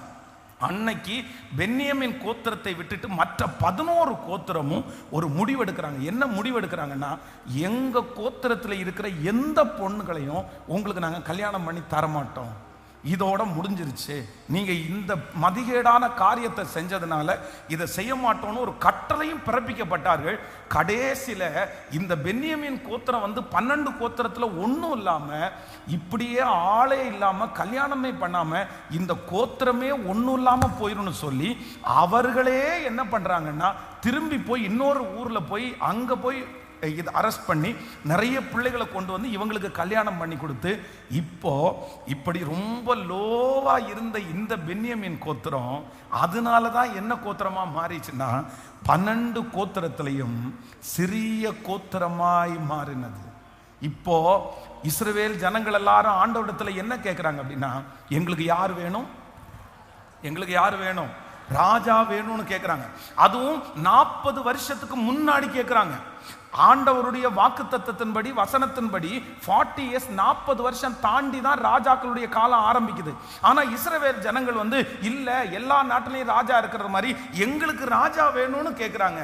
அந்த ராஜா வேணும்னு கேட்கும்போது இஸ்ரவேலிலே முதலிலே ராஜாவாக ஒருத்தனை நியமிக்கணும்னு கர்த்தர் தேடும் போது கர்த்தர் எங்க இருந்து எடுத்தார் அப்படின்னு சொன்னா, வேற எங்கேயும் எடுக்க வேணாப்பா, 11 கோத்திரத்துல தள்ளப்பட்ட கோத்திரம் எந்த கோத்திரம்னா பென்யமீன் கோத்திரம். ரொம்ப அவமதிக்கப்பட்ட கோத்திரம் என்ன அப்படின்னு சொன்னா பென்யமீன் கோத்திரம். அதுவும் முன்னோர்கள் செய்த, பெரியவர்கள் செய்த, வயதானவர்கள் செய்த ஒரு தவறின் நிமித்தம் தண்டிக்கப்பட்ட அவங்களுக்கும் அந்த பென்யமீன் கோத்திரத்தில் இருக்கிற நிறைய பேருக்கும் இந்த பிரச்சனைக்கும் சம்பந்தமே இல்லை. ஆனா யாரோ ஒருத்தர் செய்த தவறுக்காக இத்தனை ஆண்டுகளும் அந்த கோத்திரம் என்ன கோத்திரமா இருக்கு அப்படின்னு சொன்னா ரொம்ப சிறிய கோத்திரமா இருக்குது. அப்போ அந்த கோத்திரத்திலிருந்து தான் கர்த்தர் சவுல் என்கிற ஒரு மனுஷனை கர்த்தர் எழுப்பி அவன் வாசல்ல காலடி எடுத்து வைக்கும் போது கர்த்தருடைய வார்த்தை வருகிறது, இஸ்ரவேலிலே கர்த்தர் ஒரு ராஜாவை தேடுகிறார், அந்த ராஜாவாய் கர்த்தர் ஒன்னதான் அபிஷேகம் பண்ண போறாரு. அப்பொழுதுதான் சவுல் சொல்றாரு, ஐயோ பென்யமீன் கோத்திரமே என்ன கோத்திரம், இதுதான் இஸ்ரவேல் கோத்திரங்களிலே சிறிதான பென்யமீன் கோத்திரத்தான் அல்லவா. அப்பொழுது சவுல் பிரதியுத்தரமாகிய, நான் இஸ்ரவேல் கோத்திரங்களிலே சிறிதான பென்யமீன் கோத்திரத்தான் அல்லவா, பென்யமீன் கோத்திரத்து குடும்பங்களில் எல்லாம் என் குடும்பம் அற்பமானது அல்லவா, நீர் இப்படிப்பட்ட வார்த்தையை என்னிடத்தில் சொல்லுவானேன் என்றான். ஹல்லேலூயா. இன்றைக்கு இந்த 66வது நாள் கர்த்தர் யாரோடு கிருபையாய் கர்த்தர் பேசி கொண்டிருக்கிறாய். நீ துன்பத்தை கண்ட நாட்களுக்கு சரியாய் உன்னை நான் மகிழ்ச்சியாக்க போகிறேன். பதில் செய்கிற ஒரு கர்த்தர் இந்த இடத்திலே அசைவாடுகிறார். பதில் செய்கிற கர்த்தர் உங்க ஒவ்வொருத்தரிடத்திலையும் கர்த்தர் பேசி கொண்டிருக்கிறார். கர்த்தர் என்ன பதில் செய்ய போறாருன்னா, யாரோ செய்த ஒரு தவறுக்காக, யாரோ ஒருத்தருடைய தீமைக்காக இன்றைக்கு இந்த சத்தத்தை கேட்கிற நீங்க யாரோ ஒருத்தர் பாதிக்கப்பட்டிருக்கலாம். உங்க அம்மாவுடைய தப்புக்காக, அப்பாவுடைய தப்புக்காக, முன்னோர்களுடைய தவறுக்காக நீங்க ஒருவேளை பாதிக்கப்பட்டிருக்கலாம். இன்னொருத்தர் செய்யற காரியத்திற்காக நீங்க பாதிக்கப்பட்டிருக்கலாம்.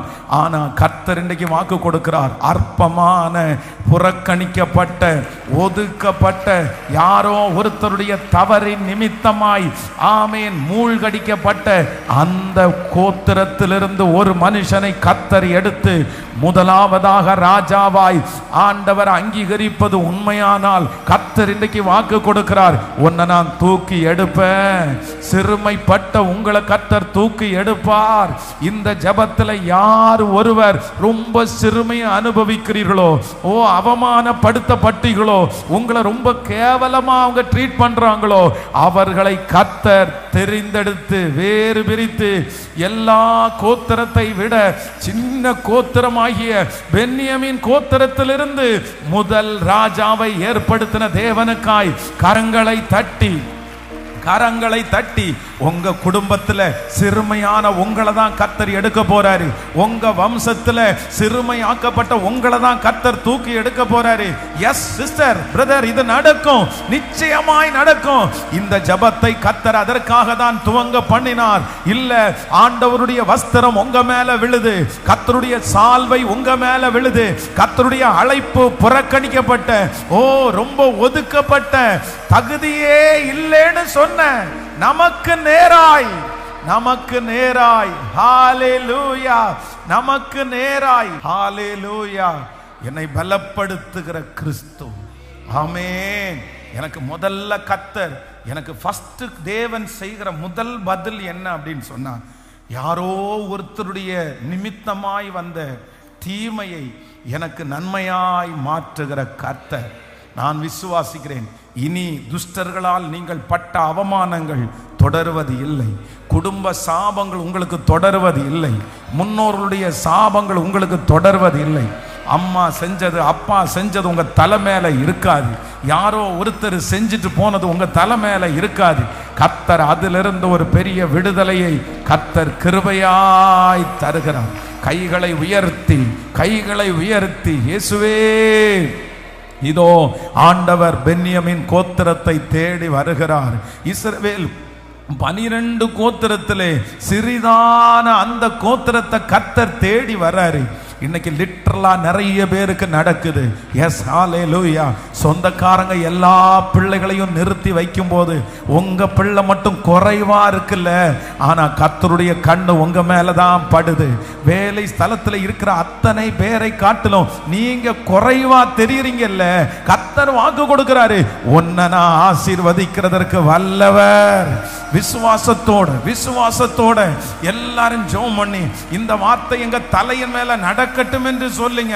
அற்பமாய் நினைத்த அத்தனை பேருக்கு முன்பாகவும் என் தலையை நிமிர பண்ணுகிற கர்த்தர் ஜெபிக்க அந்த வல்லமை கடந்து வருது. மகா, இது உனக்காக தான். மகளே, மகனே, இந்த வார்த்தை உனக்காக தான். நீங்க தானே அற்பமா நினைக்கப்பட்டீங்க, நீங்க தானே ரொம்ப குறைவாய் நினைக்கப்பட்டீங்க, உங்களுக்கு தானே எல்லாம் காலதாமதமா வருது, உங்களுக்கு தானே எல்லாம் லேட்டா வருது. இல்ல, கர்த்தருடைய கண்கள் உங்களுக்கு நேராய் நோக்கமா இருக்கிறது. கர்த்தர் உங்களுக்கு நேராய் கர்த்தர் கடந்து வருகிறார். ஹalleluya, ஆமென். இஸ்ரவேலிலே முதல் ராஜாவா ஆண்டவர் தேடும் போது கர்த்தர் எங்க தான் தேடுறார் அப்படின்னு சொன்னார். ஆமென்.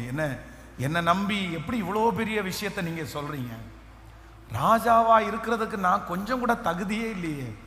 என்னையா? ஆமாப்பா உன்னதான் ஆண்டவர் தெரிஞ்சு கொண்டிருக்கிறாரு. இல்லை, எங்க குடும்பத்தை பற்றி உங்களுக்கு தெரியுமா? எங்க கோத்திரத்தை பற்றி உங்களுக்கு தெரியுமா? 12 கோத்திரத்தில் என் கோத்திரம் ரொம்ப மனசு விடப்பட்ட, எல்லாருடைய முகத்திலையும் ரொம்ப வித்தியாசமான ஒரு அவமானத்தை கொண்டு வந்த கோத்திரம் எங்க கோத்திரம் தான். எல்லாரும் சேர்ந்து எங்களை திட்டுனாங்க. என்னமோ ரொம்ப கஷ்டப்பட்டு இவங்க ஒன்றும் இல்லாமல் போயிடக்கூடாதுன்னு சொல்லி எங்களுக்கு தந்த என் குடும்பத்திலேருந்து என்னையா? எஸ், ஆமேன். அந்த குடும்பத்திலிருந்து தான் கர்த்தர் ஒருவனை ராஜாவாய் தெரிந்து கொள்ளுகிறார். என்னுடைய ஆண்டவருடைய பார்வை எப்பவுமே வித்தியாசமான பார்வை. எது முடியாதுன்னு சொல்றாங்களோ அங்கதான் கர்த்தர் முடியும் என்று சொல்லுவார். எது மனிதனால் கூடாததோ அது தேவனால் கூடும். மனிதனால் புறக்கணிக்கப்பட்டதை எடுத்து ஆசீர்வதிக்கிறவர் கர்த்தர். ஞானிகளை வெட்கப்படுத்துறதற்கு இந்த உலகத்திலே பைத்தியங்களை தெரிந்து கொண்ட ஒரே தேவன் நம்முடைய தேவன்.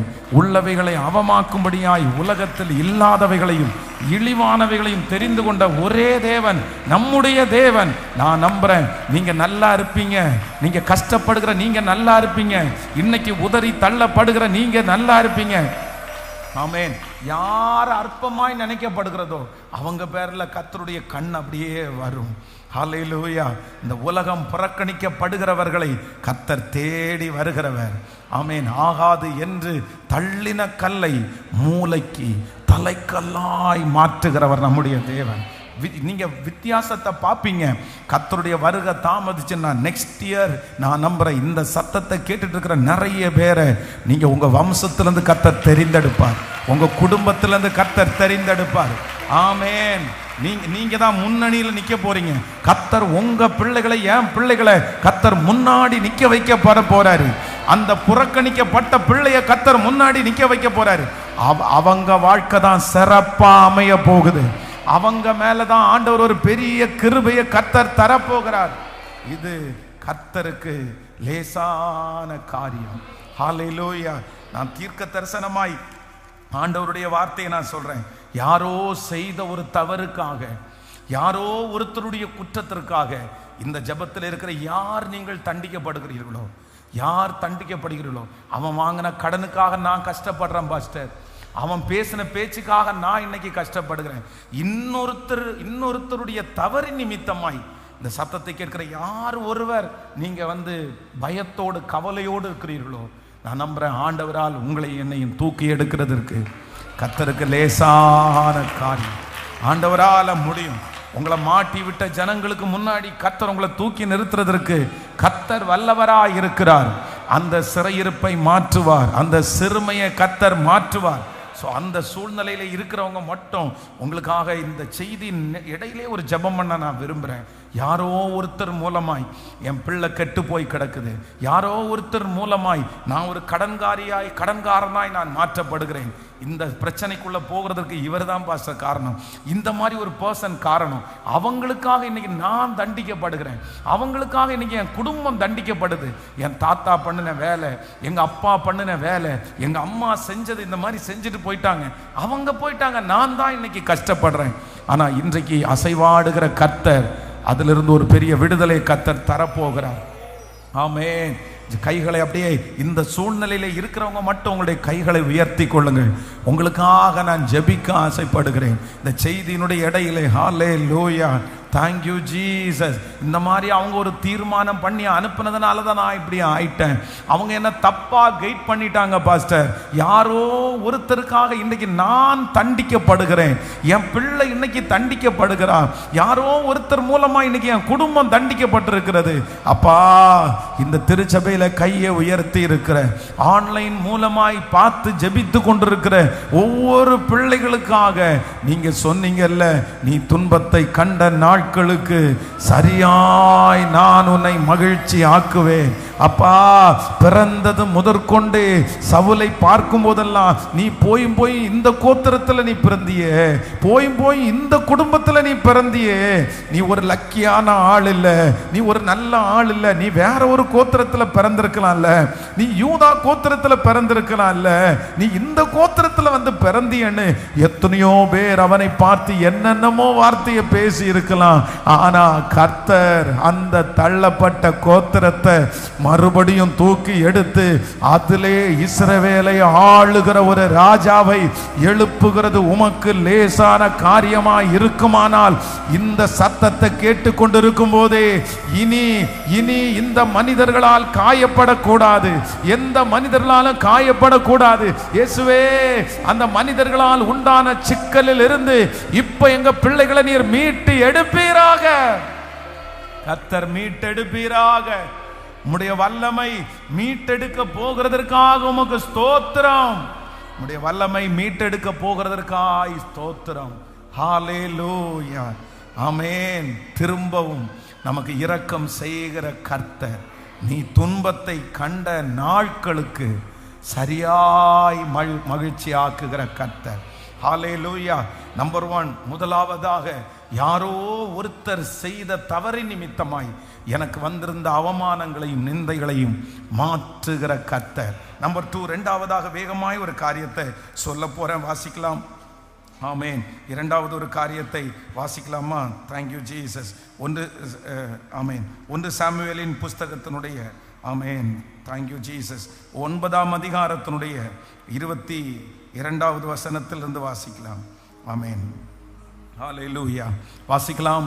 சாமுவேல் சவுலையும், ஆமென், அவனுடைய வேலைக்காரனையும் போஜன சாலைக்குள்ளே அழைத்து கொண்டு போய் அவர்களை அழைப்பிக்கப்பட்டவர்களுக்குள்ளே தலைமையான இடத்திலே வைத்தான்.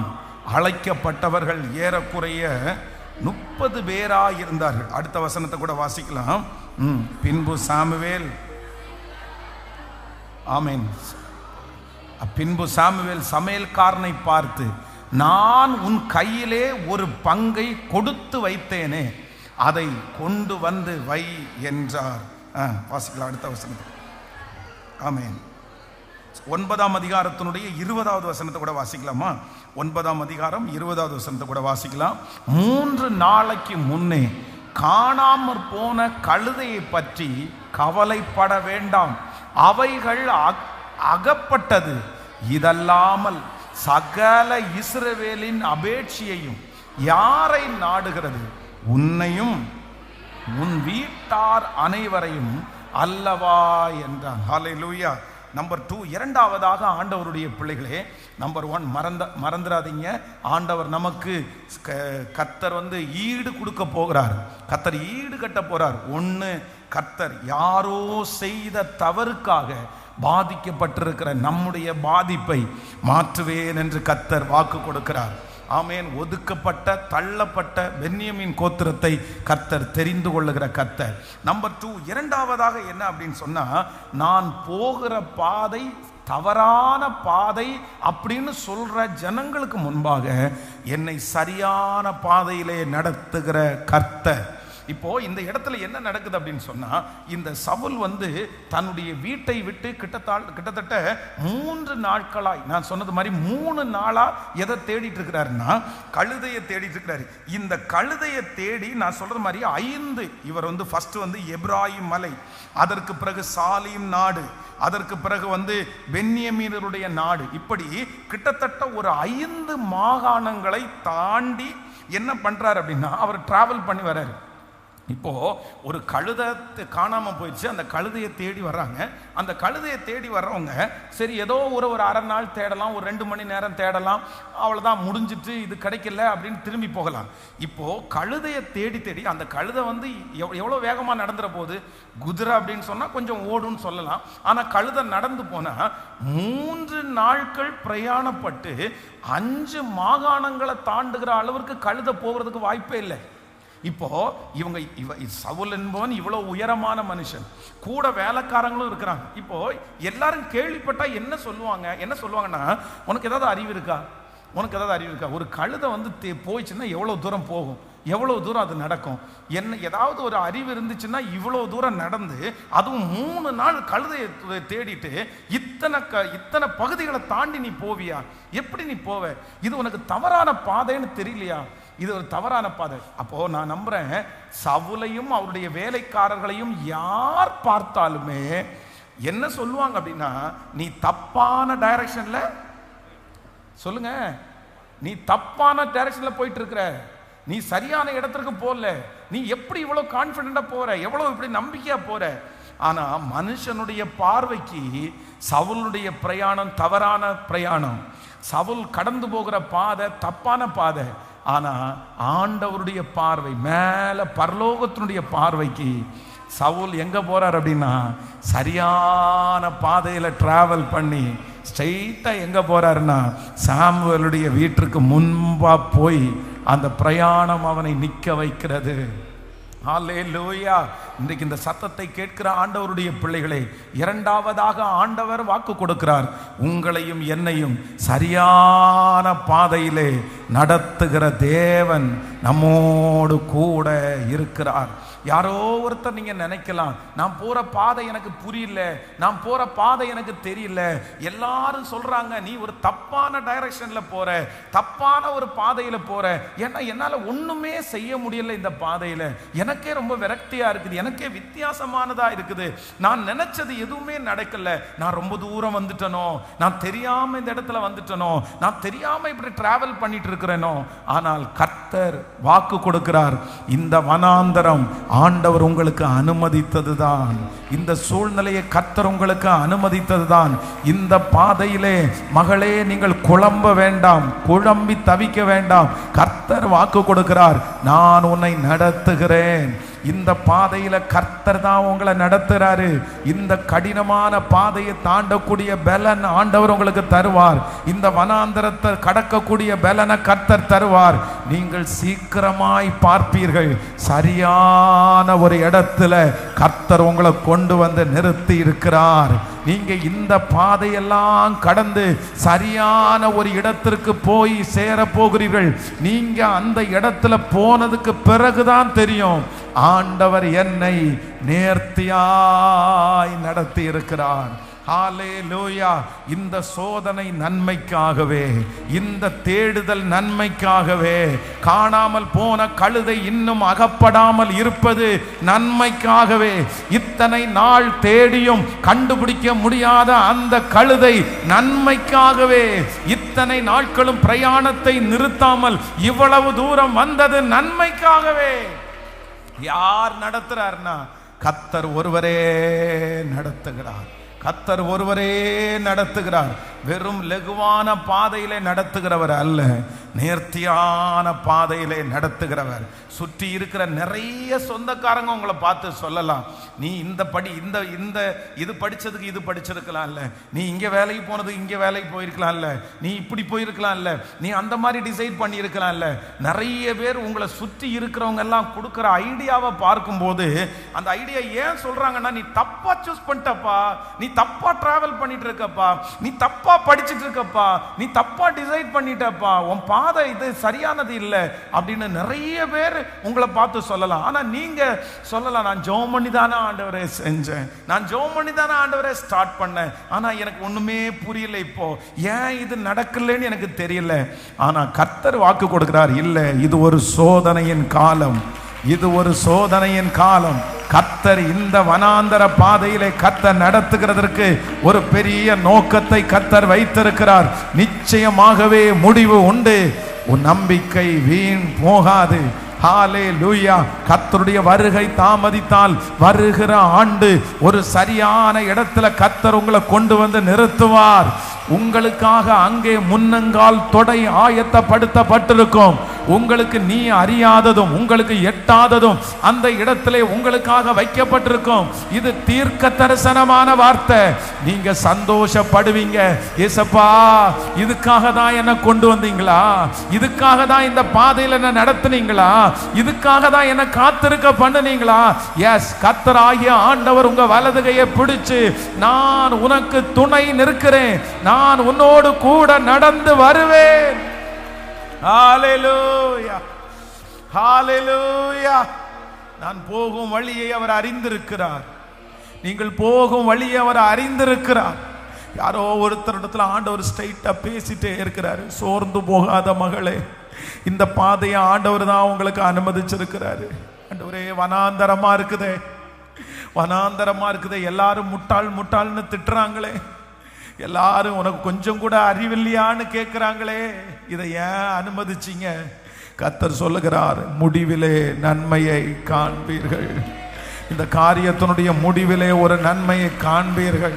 நம்புறவங்க ஆமேன் சொல்லி சொல்லி நீங்க ஜெபிக்க ஜெபிக்க அந்த மகிமை என் கூட ஆண்டவர் பேசிட்டு இருக்கிறாருன்னு சொல்றவங்க சத்தமா உரத்த சத்தமா அப்படியே ஜெபம் பண்ணிட்டே இருங்க, ஜெபம் பண்ணிட்டே இருங்க. ஹல்லேலூயா. அந்த வார்த்தையை கர்த்தர் ஆமென் சரியான தவறான பாதையிலே ஒரு சரியான பாதையை நியமிக்கிற கர்த்தர் அவர், நியமிக்கிற கர்த்தர் அவர், என் கரத்தை பிடித்து நடத்துகிறவர். ஹல்லேலூயா. என் கரத்தை பிடித்த நாள் முதல் என்னை கைவிடவே இல்லை. என் கரத்தை பிடித்த நாள் முதல் என்னை கைவிடவே இல்லை. அவரின் நேசம் எனது இன்பம், அவர் நாமம் உயர்த்துவே. அவரின் நேசம் எனது இன்பம், அவர் நாமம் உயர்த்து. இப்ப சொல்லு, என் இயேசு நல்லவர், என் இயேசு வல்லவர், என் இயேசு பெரியவர், என் இயேசு பாரிஸ். கைகளை மேலத்தி என் இயேசு நல்லவர் பாடும் வல்லவர், என் இயேசு பெரியவர், என் இயேசு பரிசுத்தர். நான் நடந்து வந்த பாதைகள் கரடு முரடானவை, நான் கடந்து வந்த பாதைகள் கரடு முரடானவை. என்னை தோளில் தூக்கி சுமந்தார், அவர் அன்பை மறப்பேனோ. என்னை தோளில் தூக்கி சுமந்தார், அவர் அன்பை இப்ப கைகளை மேல தட்டி என் இயேசு. சொல்லுங்க சொல்லுங்க சொல்ல சொல்ல. ஹல்லேலூயா.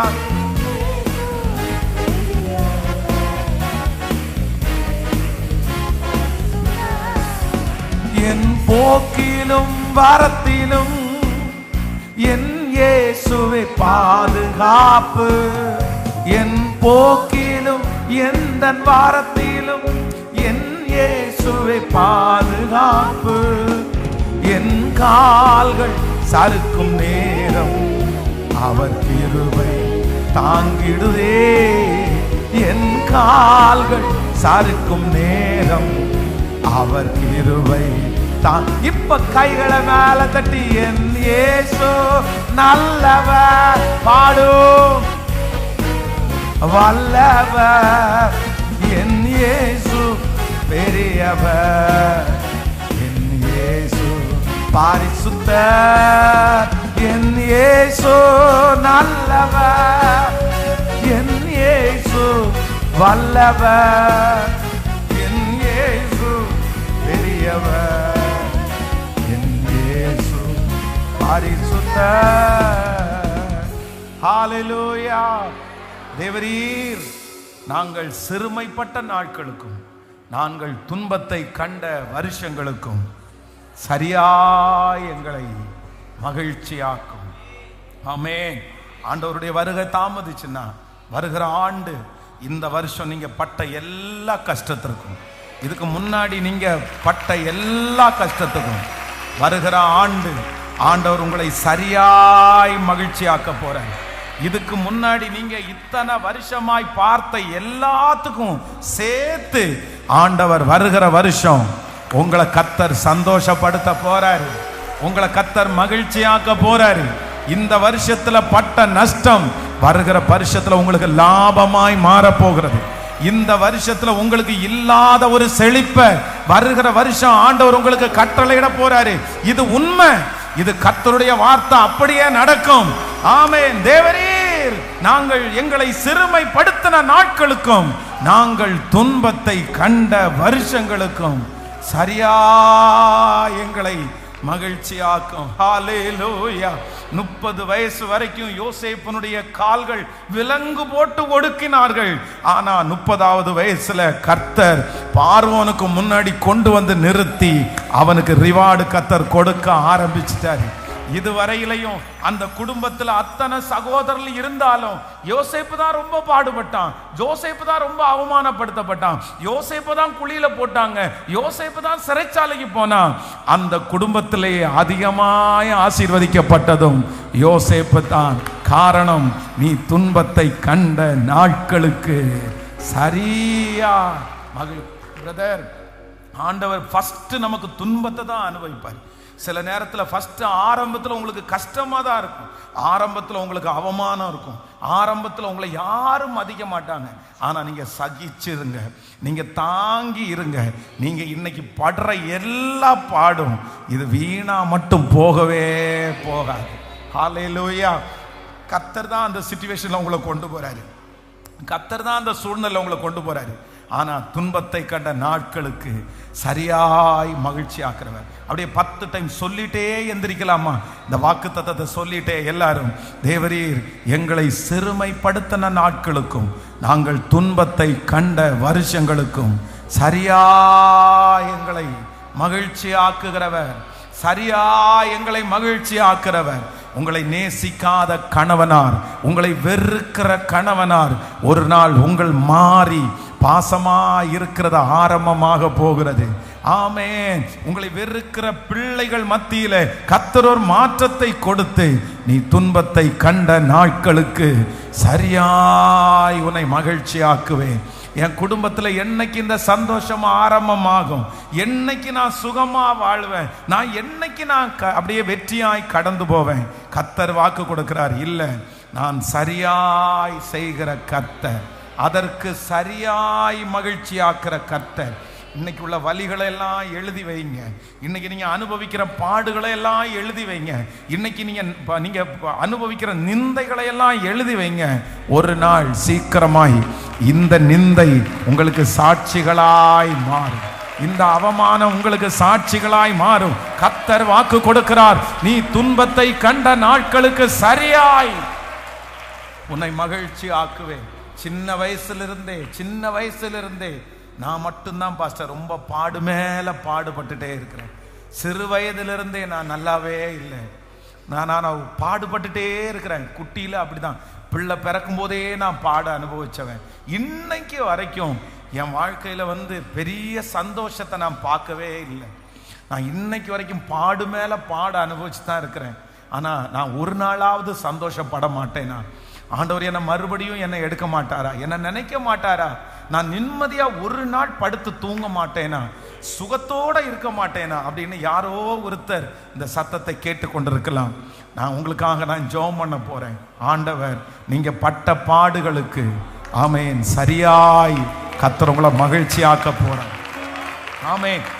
இந்த வசனத்தை இந்த வசனத்தை உங்களுக்காக நீங்க எடுத்துக்கொள்ளுங்க, உங்களுக்காக நான் எடுத்துக்கொள்ளுங்க. நான் அப்படிதான் சொல்லுவேன் ஆண்டவருடைய பிள்ளைகளை. நான் நினைச்சு பார்க்கிறேன், திரும்பி பார்க்கிறேன். உண்மை அப்படிதான். சின்ன வயசுல இருந்து ரொம்ப கஷ்டத்தை அனுபவிச்சாச்சு. ஆமென். 30 வயசு வரைக்கும் யாரெல்லாம் என்னென்ன கஷ்டம் அனுபவிக்க கூடாதோ எல்லா கஷ்டத்தையும் உண்மையிலே நான் சொல்றேன், நிறைய அனுபவிச்சுட்டேன்.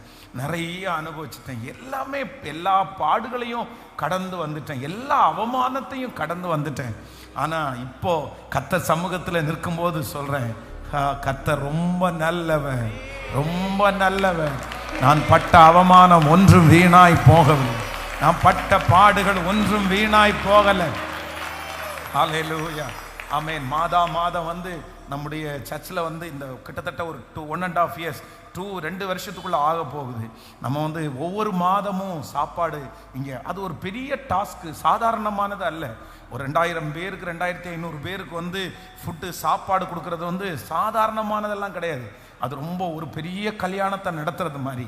ஆனால் ஆரம்பிக்கும் போது எப்படி இதை செய்ய போகிறோம் அப்படின்னு நினைச்சோம். ஆனால் இது எப்போ உள்ள தீர்மானம் அப்படின்னா 2005 2005வது வருஷம் 2005வது வருஷம் சாப்பாடே இல்லாமல் ரொம்ப கஷ்டமாக இருந்துச்சு, சாப்பாடு இல்லை. அப்போ தான் ஃபஸ்ட்டு ஒருத்தர்கிட்ட கேட்குறேன், கோயம்புத்தூரில் ஃப்ரீயாக சாப்பாடு போடுற மாதிரி ஏதாவது இடம் இருக்கா அப்படின்னு கேட்டேன். அப்போ தான் இங்கே இந்த துடியலூர் பக்கத்தில் ஒரு ஹோட்டல், அவங்க வந்து ட்ரஸ்ட் நடத்துகிறாங்க. அந்த ஹோட்டலில் வந்து மதியான சாப்பாடு ஃப்ரீ. எவ்வளோ, ஒரு சாம்பார், ஒரு பொரியல், ஒரு அப்பளம், சாப்பாடு இருக்கும், ரசம் இருக்கும். சாப்பிட்டுட்டு நம்ம காசு வைக்க வேண்டியதில்லை. நமக்கு தேவைன்னா நம்ம வந்து ஒரு சின்ன பொம்மை வச்சுருப்பாங்க. அந்த பொம்மையினுடைய கையில் வந்து ஒரு தட்டு இருக்கும். அந்த தட்டில் வந்து நம்ம வேணால் வச்சுட்டு போகலாம். மற்றது மாதிரி யாருமே பில்லெல்லாம் கொடுக்க மாட்டாங்க. ஸோ ரொம்ப ஆச்சரியமாக இருக்குது. இன்றைக்கும் 2 months, கிட்டத்தட்ட ஒரு 2 மாதங்கள் வந்து அந்த ஹோட்டலில் வந்து ஃப்ரீயாக நான் சாப்பிட்ருக்குறேன். அப்போ அந்த தெருவில் நடந்து போகும்போது ஜெபம் பண்ணிட்டே போவேன். ஒரு நாள் நீர் என்னை ஆசீர்வதித்தால், என்ன நடத்தினான், நான் உங்களுக்காக ஊழியம் செஞ்சா, ஆண்டவரே நான் ஆயிரக்கணக்கான பேருக்கு நான் சாப்பாடு போடுற அளவிற்கு என்ன முன்னாடி வச்சு நீங்க சாப்பாடு போடுற அளவிற்கு என்ன அப்படி நம்பணும் அப்படின்னு ஜெபம் பண்ணிட்டு போனேன். ஆனா இன்றைக்கு நான் திரும்பி பார்க்கும்போது நினைக்கிறேன், தேவரீர் நாங்கள் சிறுமைப்பட்ட நாட்களுக்கும் நாங்கள் துன்பத்தை கண்ட வருஷங்களுக்கும் சரியாய் சரியாய் பிரதர், இன்னைக்கு நீங்க அழுது கொண்டு போகிற அந்த தெருவில் நீங்க ஒரு நாள் சந்தோஷத்தோட போவீங்க பிரதர். இன்னைக்கு கால் கடுக்க கடுக்க நடந்து போகிற அதே இடத்துல கத்தர் உங்களை வாகனத்துல கத்தர் கொண்டு போக வல்லவர். நீங்க படுகிற துன்பத்திற்கு சரியா ஆண்டவர் மகிழ்ச்சி ஆக்குவாரு. மகிழ்ச்சி வாக்கர் இல்ல, முடிஞ்சிருச்சு. உங்களுடைய யுத்தம் முடிய போகுது. நீங்க கஷ்டப்பட்டது முடிய போகுது. நீங்க அவமானப்பட்டது முடிய போகுது. ஹalleluya. வம்சா வழியாக உங்களுக்கு இருக்கிற கஷ்டத்துல கர்த்தர் ஒரு முடிவை வைக்க போறாரு. கைகளை உயர்த்தி ஏசப்பாட்ட ஜெபம் பண்ண அந்த மகிமை கடந்து வரட்டும். லாதானமா மூன்று காரியத்தையும் ஆண்டவர் வாக்கு கொடுக்கிறார். எல்லாராலும் புறக்கணிக்கப்பட்ட ஒன்றை நான் தெரிந்து கொள்ளுவேன். எல்லாராலும் புறக்கணிக்கப்பட்ட சிறிய கோத்திரத்தில் ஒன்றை நான் தெரிந்து கொள்ளுவேன். யாரோ செய்த தவறினால் நீ அனுபவித்துக் கொண்டிருக்கிற சிறுமையை நான் மாற்றுவேன். மற்றவர்கள் இவது தவறான பாதை என்றாலும் நான் உன்னை செவ்வையான பாதையில நடத்தி வருகிறேன் என்று கர்த்தர் வாக்கு கொடுக்கிறார். சத்தமா இயேசுவே முழு பலத்தோடு ஆமென். என்னை சீர்படுத்துகிற கர்த்தர், என்னை சீர்படுத்துகிற கர்த்தர். ஆமென். ஹalleluya.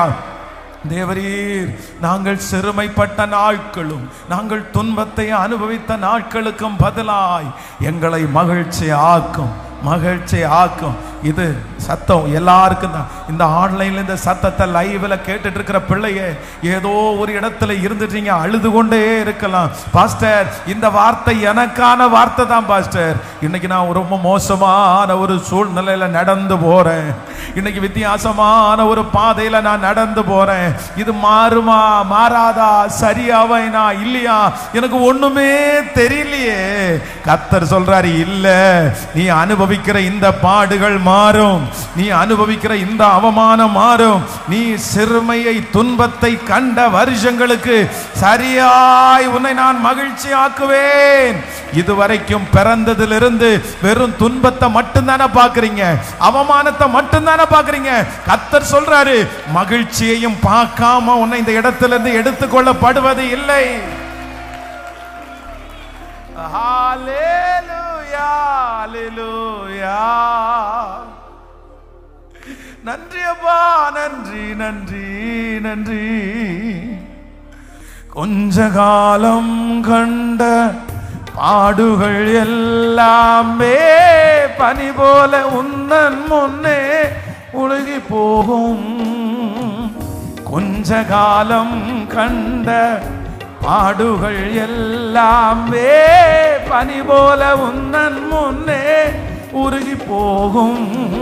உன் கஷ்டங்கள் நஷ்டங்கள் எல்லாமே மாறும். உன் கஷ்டங்கள் நஷ்டங்கள் எல்லாமே மாறும். மேன்மைகள் உன்னை சேரும், புது நன்மைகள் உன்னை சேரும். இப்ப சொல்லும், ஓ சீர்படுத்துவார், ஸ்திரப்படுத்துவார், பலப்படுத்தி. எல்லாரும் சொல்லும், ஓ சீர்படு. எஸ், ஆண்டவர் உங்களை சீர்படுத்துவார். நிச்சயமா நிச்சயமா.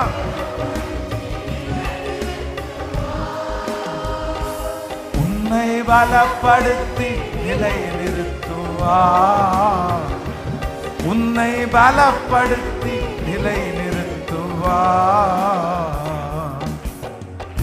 மேன்மையை தடுக்க நின்ற கூட்டங்கள் எல்லாமே தேவனின் கூட என்று வணங்கி நிற்க.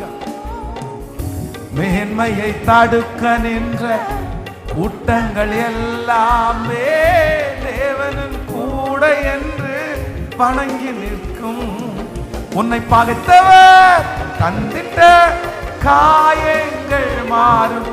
உன்னை பகைத்தவர் தந்திட்ட காயங்கள் மாறும்.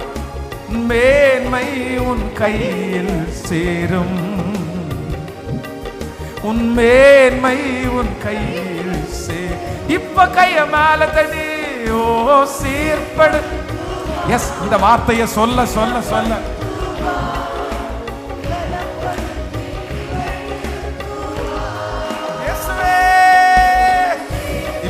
இப்போ இந்த வார்த்தையை சொல்ல சொல்ல சொல்ல இயேசுவே சீர்படுத்துகிறவரே. ஓ ஹalleluya.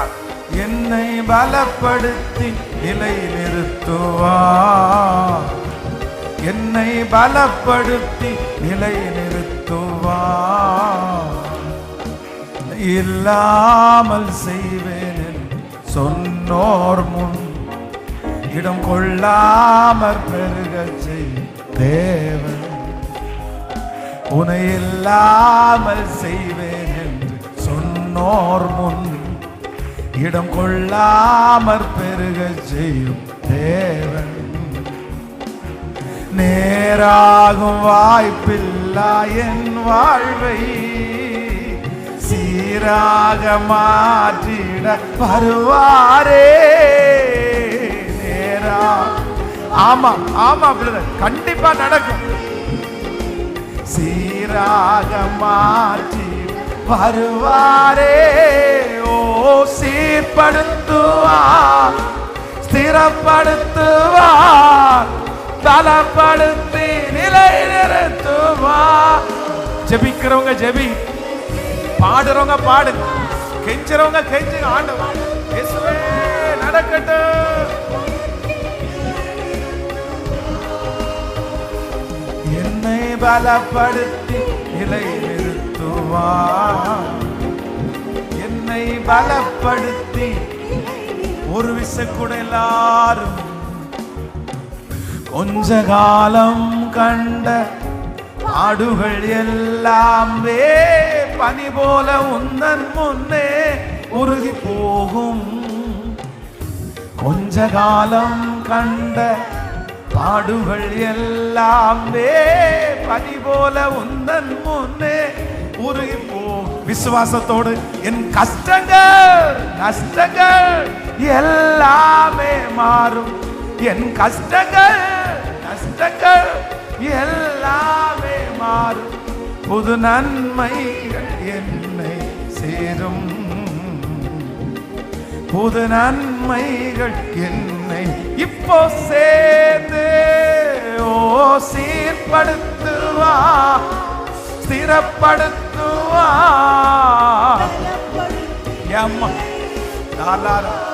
சத்தமா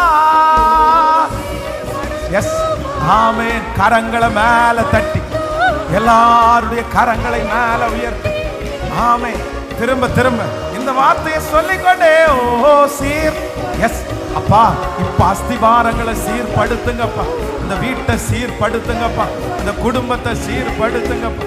நீ துன்பத்தை கண்ட நாட்களுக்கு சரியாய் உன்னை நான் மகிழ்ச்சி ஆக்குவேன். தேவரீர், நாங்கள் சிறுமைப்பட்ட நாட்களும் துன்பத்தை அனுபவி கண்ட வருஷங்களுக்கும் சரியாய் சரியாய் எங்க தாயார் இதுவரைக்கும் பட்ட பாடு போதும்பா.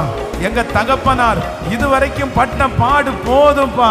ஆண்டவரே, இதுவரைக்கும் என் பிரதர் இதுவரைக்கும் பட்ட பாடு போதும் ஆண்டவரே.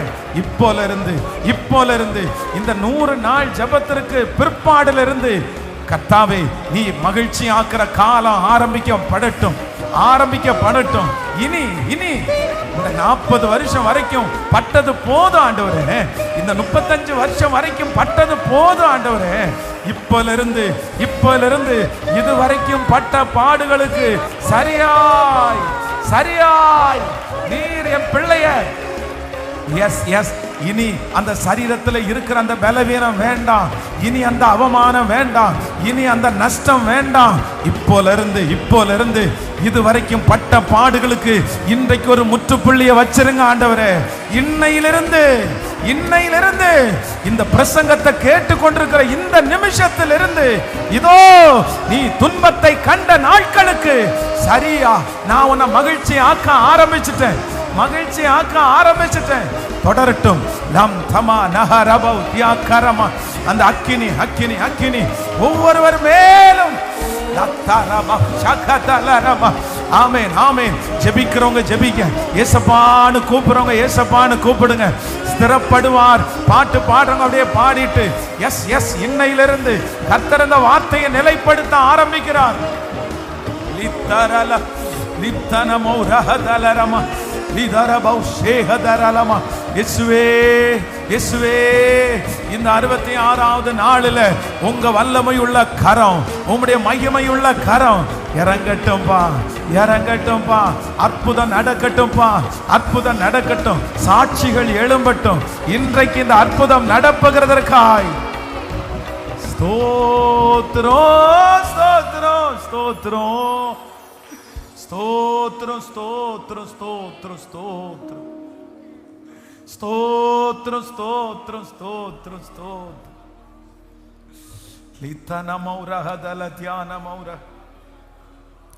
பென்யமீன் கோத்திரத்தினுடைய சிறிய கோத்திரத்தை தெரிஞ்சு கொண்டீங்களே அப்பா. Thank you Jesus.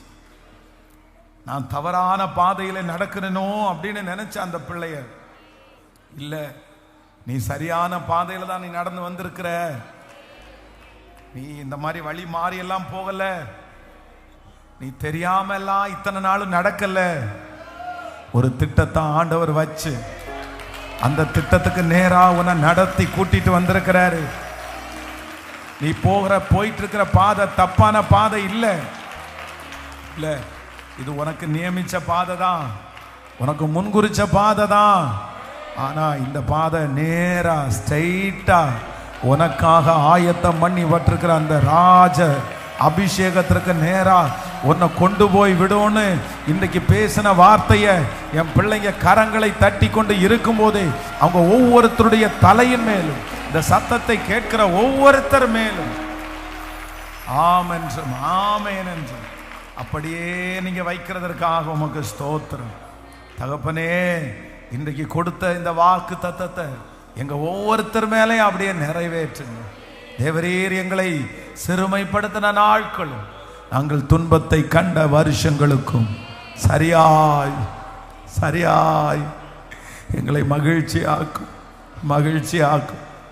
ஆண்டவரே, உம்முடைய பிள்ளையாய நான் ஜெபிக்கிறேன். ஆண்டவரே, எத்தனையோ பேர் 60 வயசாயிடுச்சு, 65 வயசாயிடுச்சு, 40 வயசாயிடுச்சு, இதுவரையும் கஷ்டத்தை தவிர வேற ஒன்னையுமே பார்க்கலையே.